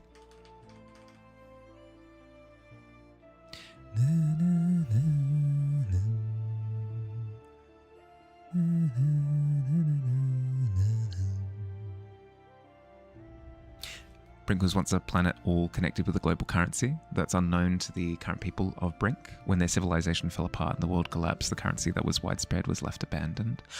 That's fun. That's very fun.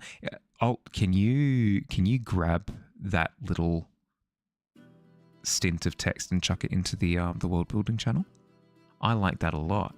I like the idea of it was like a global currency, and like in numbers far too large for the current world of Brink to ever be able to use, even if they like the entire population constantly spent non-stop. But now it's just in really weird deposits all over the place.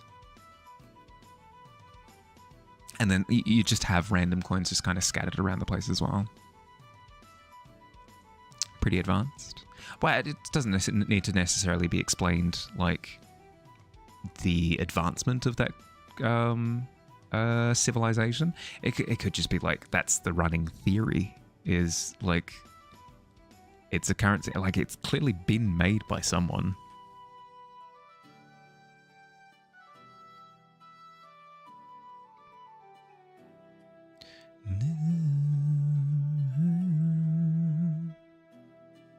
Looking at all the clips you made of me, and yeah, you really do capture me at my darkest hour, so that's okay. I'm messing with you. You're all good. I appreciate that I have enough of an impact on you that you deem it worth taking a snippet of.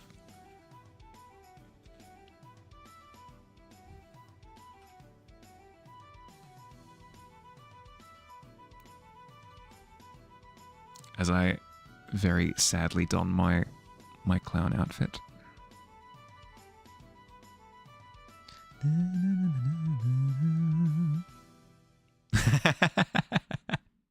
See, there it is.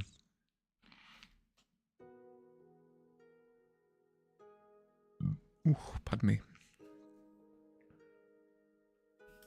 Empire of Rome once controlled a third of the world and used the same currency throughout. Maybe it's like that, where most of the world has their currency deposited, but some parts don't. So like Rodent Isle still uses its own currency. Yeah, okay. Where like Rodent Isle was so isolated location-wise that it was never conquered by whatever empire. Yeah, makes sense. Welcome back. I am pleased to announce that there will be no more ads for the remainder of stream. Hooray! Huzzah!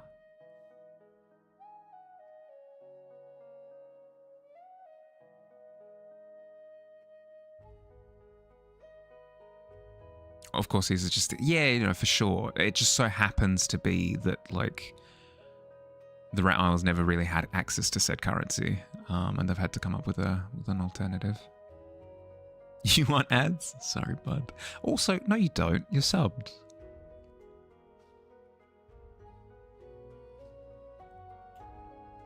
You didn't get a single ad this stream. It's pretty good. It's pretty good. One of the benefits. One of the very few benefits of subscribing to Mahali is that you don't get ads. Okay. Got our layer here. Shabam.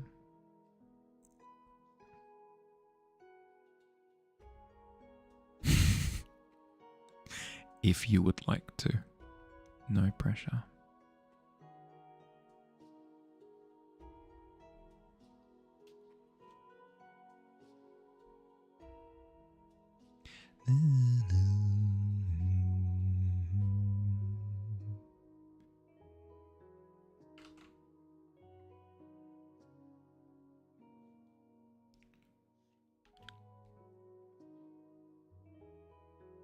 I'll make it look nice. I swears. I swears. I'm going through and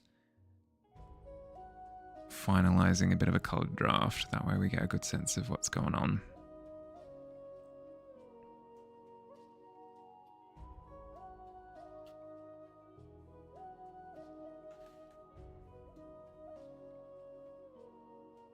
Did you have fun, Billy? Did you have fun nerding out with Bottle? I can see down the bottom of my screen that I've got 9+ notifications. So I'm sure I'm going to have a lot to catch up on. He's going to kill it? Yeah. No, not a doubt in my mind. From what I can tell, he's a born storyteller. So he's ready and then some. You voice chatter? What? So you're telling me that when I check Discord, it's not going to have any notifications from the from the planning from the planning channel? Empty promise? Yeah. Okay. Yeah. See.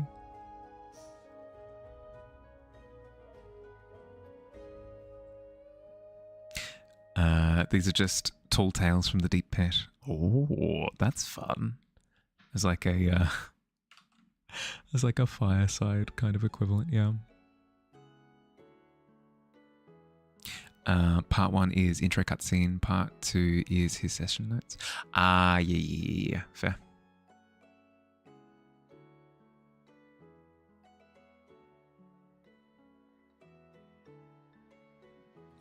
Editing prowess, please make a My Carly opening theme and insert random clips into it so it just has a channel trailer. It'd be so wonderful. It's gonna be me just like yelling where heck find Lugia or whatever, just over and over and over again. Look at all the clips of Bahali in compromising poses. You have the power, you don't want to use it. Thank you. How Simpsons has the Treehouse of Horror, like non-canon episodes. You imagine the Brink version of that is Tall Tales from the Deep Pit. Yeah. With like that, yeah. Or what would be the like the Crypt Keeper kind of character who tells the stories?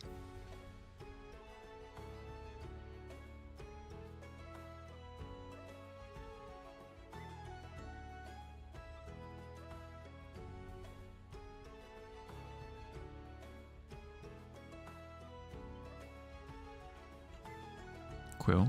Yeah? That could work. What you got there, a smoothie? I'm not familiar with the reference. Frank.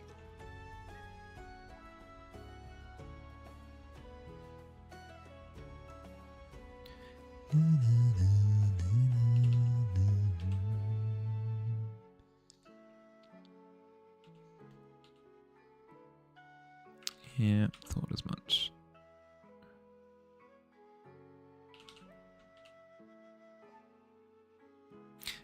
Mantle is posted. Let's have a look. Might not be iCarly. It might be. I'm not familiar enough with some of the meme formats of iCarly.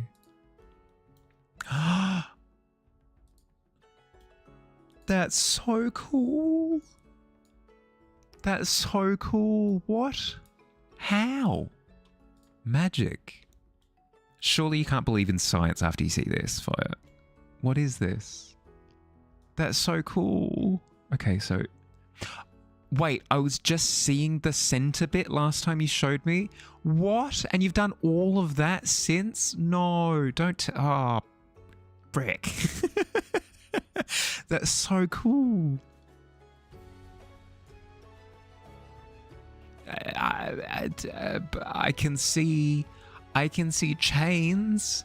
God, and then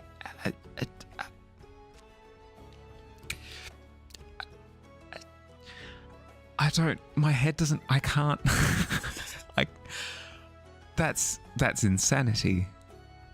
It's so complicated. That's incredibly impressive. No, well done. Well done. No, this is awesome. This is so cool. Really, really, really well done. Fight right?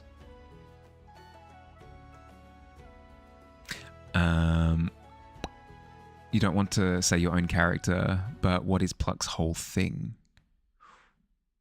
Or you might have to catch me either in a VC or a Hearthside or next World Building Wednesday or something.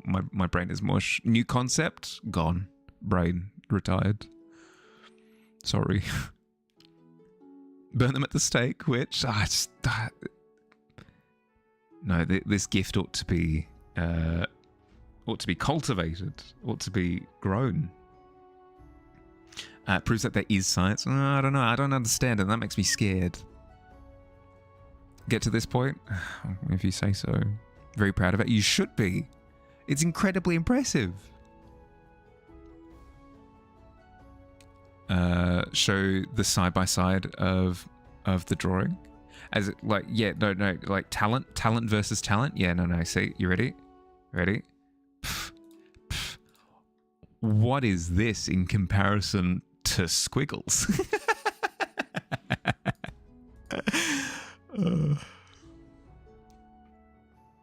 Cultivate, don't stake with fire and burn. Yeah, exactly. No burning at the stake, not today. Why am I making a fursuit, by the way? Because I've wanted to make a costume for PAX for a while now. And I've always come to the conclusion like, yeah, I'll do it next year. I'll do it when I'm prepared. You know, I'll do it when I've got practice. But it just never really happens. I've kind of come to the conclusion that costume won't occur unless Mahali makes costume. So I've put my foot down and made the declaration of it will be this year that I start. I at least give it a red hot go. And I'm proud enough to say that that's what I've got going so far. What a concept. Right? I know. Procrastination reigns king. Using costume magic. You would not declare it costume magic when you see how banged up of a costume it is, but it is certainly the fledgling of a costume.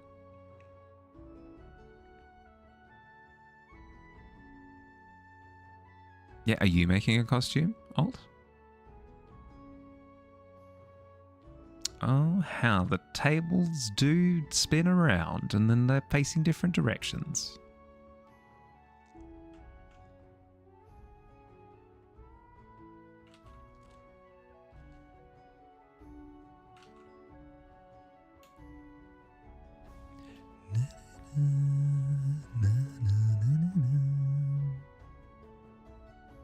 You don't make costume? Yeah, you are costume? Yeah, well, maybe some of us aren't so talented, you know? Maybe costume teas. Wow. No, that's a good one. That's a really good one. Fields, take note.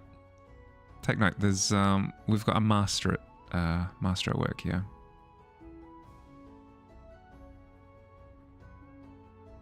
Finally, someone who's down. Yep. Rent out your skin for Halloween and let people wear it.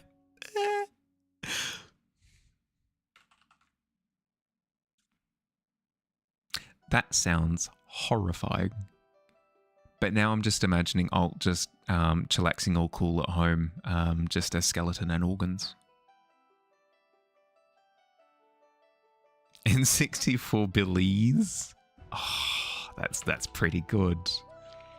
That's pretty good. Well incorporated. Stream is nearly over. It is about 15 minutes. You still have your flesh. You need that. No. Okay, that's fair. So, like, literally skin deep. You're talking. So, like, your muscles, your fleshy bit. That's all. Like fleshy bits. It's all there. It's just the top layer goes around town for trick or treating. Have I considered nah? No, but I do need to sleep at some point, especially since I'm picking somebody up from the airport. I'm accepting somebody from the airport is a more accurate way of describing it. I'm accepting somebody from the airport at like 8 o'clock tomorrow. So yeah, I need to sleep. It's got 7 views. Why does the clip have 7 views? Break. It's all my most popular clips as well. It's me in Struggle Town. It's fine. It's fine. You got a new badge? Oh, heck yeah.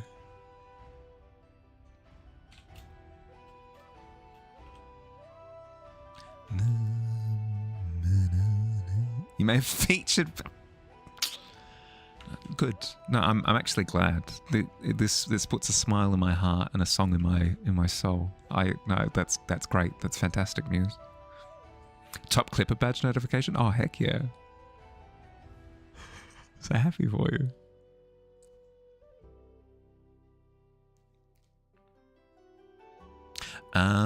Yeah, I think for tomorrow we pivot from the tavern illustration, which is coming along swimmingly, I should add. It's not a lack of a lack of enthusiasm about it. I'm incredibly excited to keep working on this.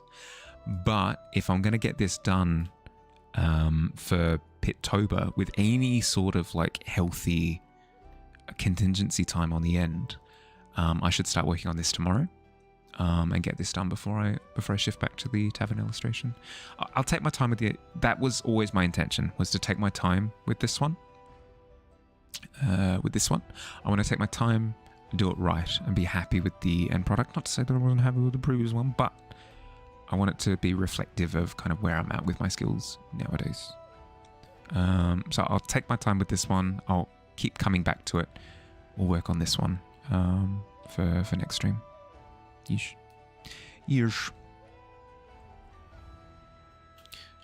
We have our pile of treasure. But I've lied. This is not treasure. It is in fact random items of questionable origin. I'll need to look up reference images of just piles of stuff. Because there's definitely a way to do it to where I'm not rendering each and every odd eclectic item. But I'm not familiar with that method, so I will need to do a little bit of research. I anticipate it'll be a case of kind of imply structure, like do a bunch of just shapes and render shapes, and not go into necessary detail, and then like have some almost like champion items that stick out of the pile. It's like, oh, that is definitely a chair. Oh, that is definitely a mug. Oh, that is definitely a coin. Oh, that is definitely a Beanie Baby or whatever happens to be. Absolutely, yeah. Yep. So, what color is the bone collector? Do we go with like a black dog with like?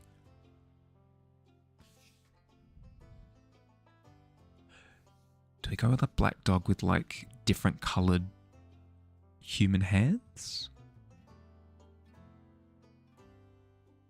Do we incorporate the skeleton aspect of bones into it? You want to make the pit in Valheim? In the survival game Valheim? Yeah, sure. Why not? No, it's a community project. Do as you like.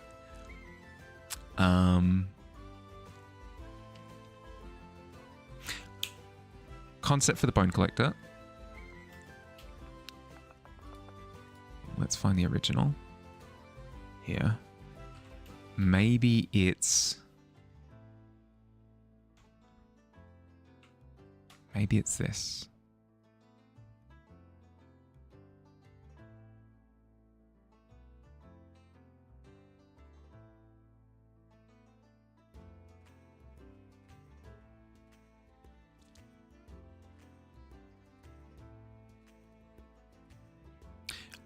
Made the reference to the bone collector yet? No. Collecting the bones for food, its body. I think it's unknown. Not to have like too many unknown factors. But I think it just highly values bones. It could be for nutrition. It could be like for sustenance. That might be could be a thing. Because he's a dog. This is what you've seen. Yes, it has been mentioned twice already. It has been mentioned by Fields, and it has been mentioned by Bottle. Hi, Win. Hi. How you going?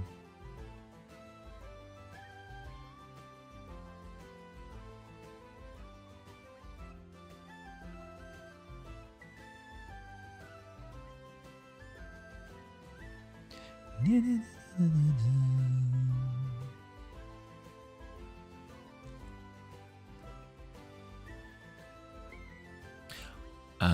do we reckon of this concept where the bone collector is a skull, like a dog skull with like a shaggy mop of fur hair stuff on top. It's got like a muscular body, but then its arms are bones as well. Maybe gives strong design.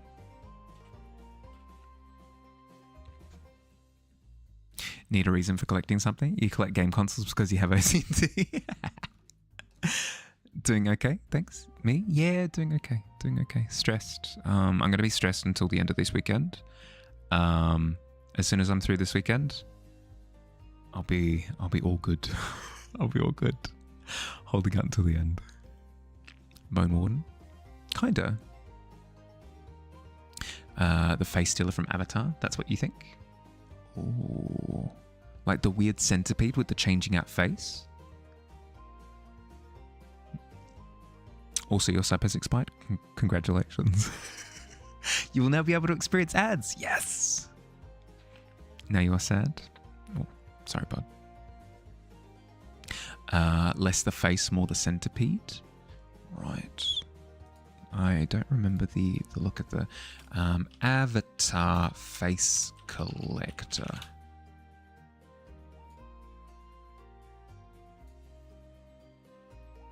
Yeah, okay. Yeah, that kind of vibe, yeah.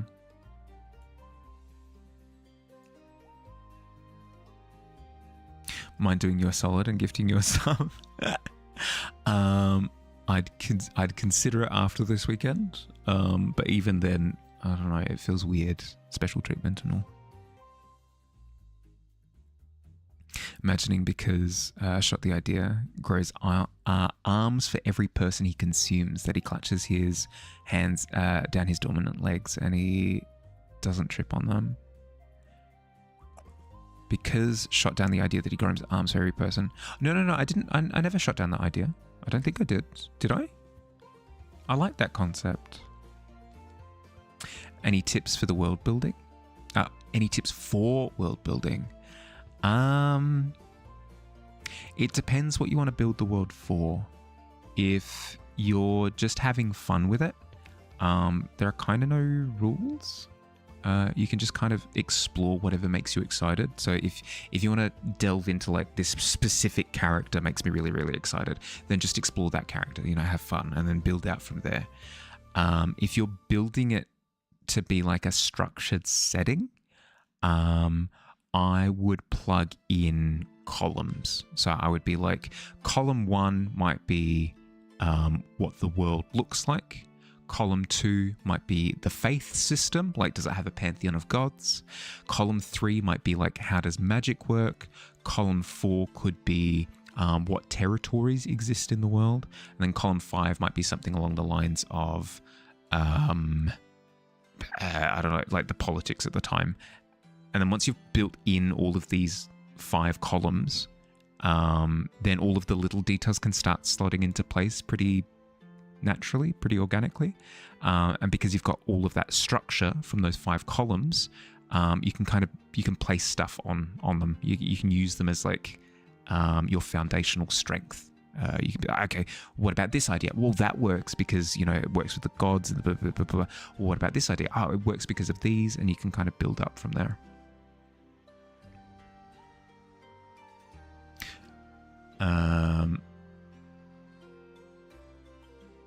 I shotgun that idea.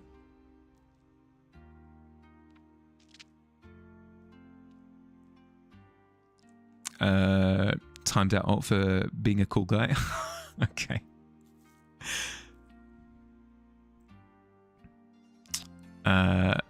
Shot out the idea. Oh, did I? I don't remember. I remember mentioning it, but I don't remember there being like anything specific as to like how it was received? Want to do it just for fun, but you enjoy the more structured approach? Sure. But then, yeah, then that would be my recommendation. Would be establish pillars and then build off of the pillars, because then it gives you structure.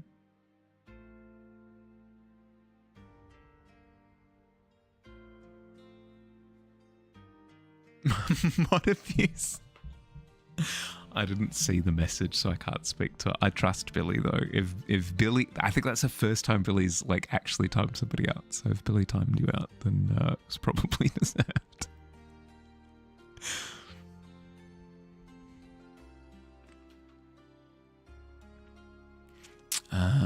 But yes. So yeah, that would be my recommendation: is build your pillars, your big like core concepts, and then off of those build the smaller things. There was literally no reason other than for fun. He asked for it. I don't know. That sounds like asking for it to me. Literally asking for it, then crying abuse. No, that doesn't sound like alt to me. Doesn't sound like alt to me at all. Brick? Sure, okay, why not? There is a quest available in the final 3 minutes of stream. If somebody wants to collect the quest, I'd go about it quick, so you've got the time to process it. And of course, ads are starting soon, frick.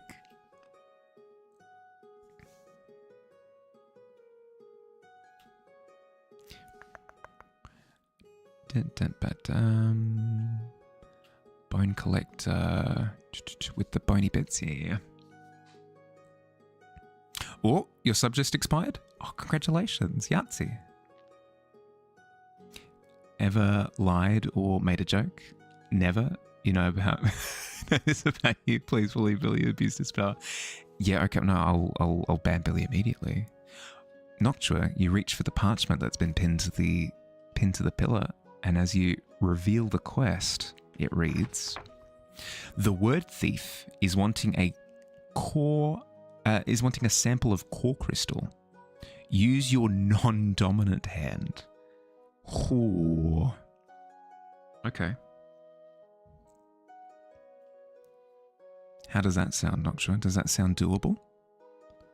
And if it does sound doable, what kind of time frame would you like to have for this one? You can do that? Ah, oh, sweet. Excellent.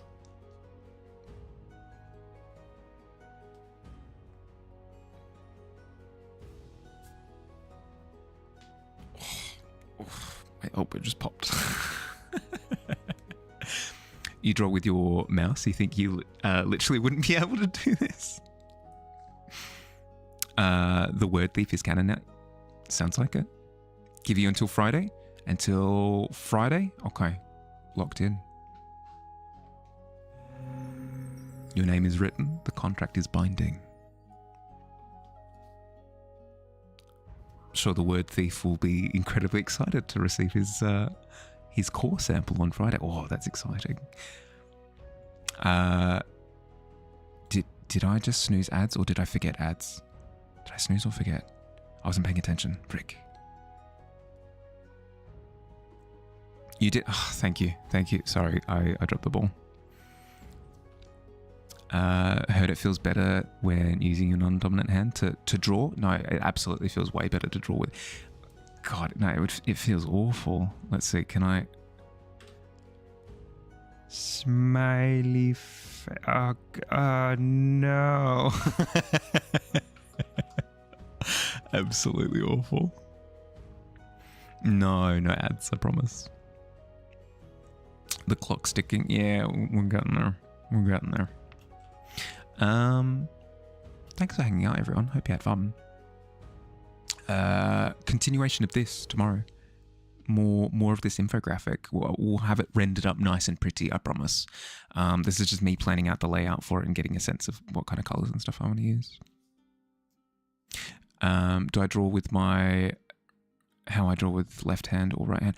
So that was my left hand just then with the smiley face, and it felt awful. You like excuses to practice drawing with your left hand? There you go. Boom. Perfect. Perfection. Past 4 hours. No, I legally must go for another 2 hours. No, not how it works. Unfortunately, given that I go past 4 hours, most streams, most streams. Law streams have been way too much fun. Oh, glad to hear it. Glad to hear it. Quick little reminder that the prompt for this month is Pittober. So if any of this stream has inspired any pit-related ideation, inspiration, anything along those lines, I highly recommend giving it a go, just as an excuse to get creative. No pressure, but if you like the idea of it, there's always that option. Second thing is there's not going to be a Hearthside this weekend because I'm away for a con. So we're going to do a Hearthside next weekend instead. Speaking of the convention, if you are turning up to PAX Australia this year, reach out to me, let me know, and we'll sort out a time to catch up on the showroom floor. Something along those lines anyway. Have an excellent rest of your day or night, depending on where you are. Look after yourselves. And I'll catch you later. Bye, everybody. Bye.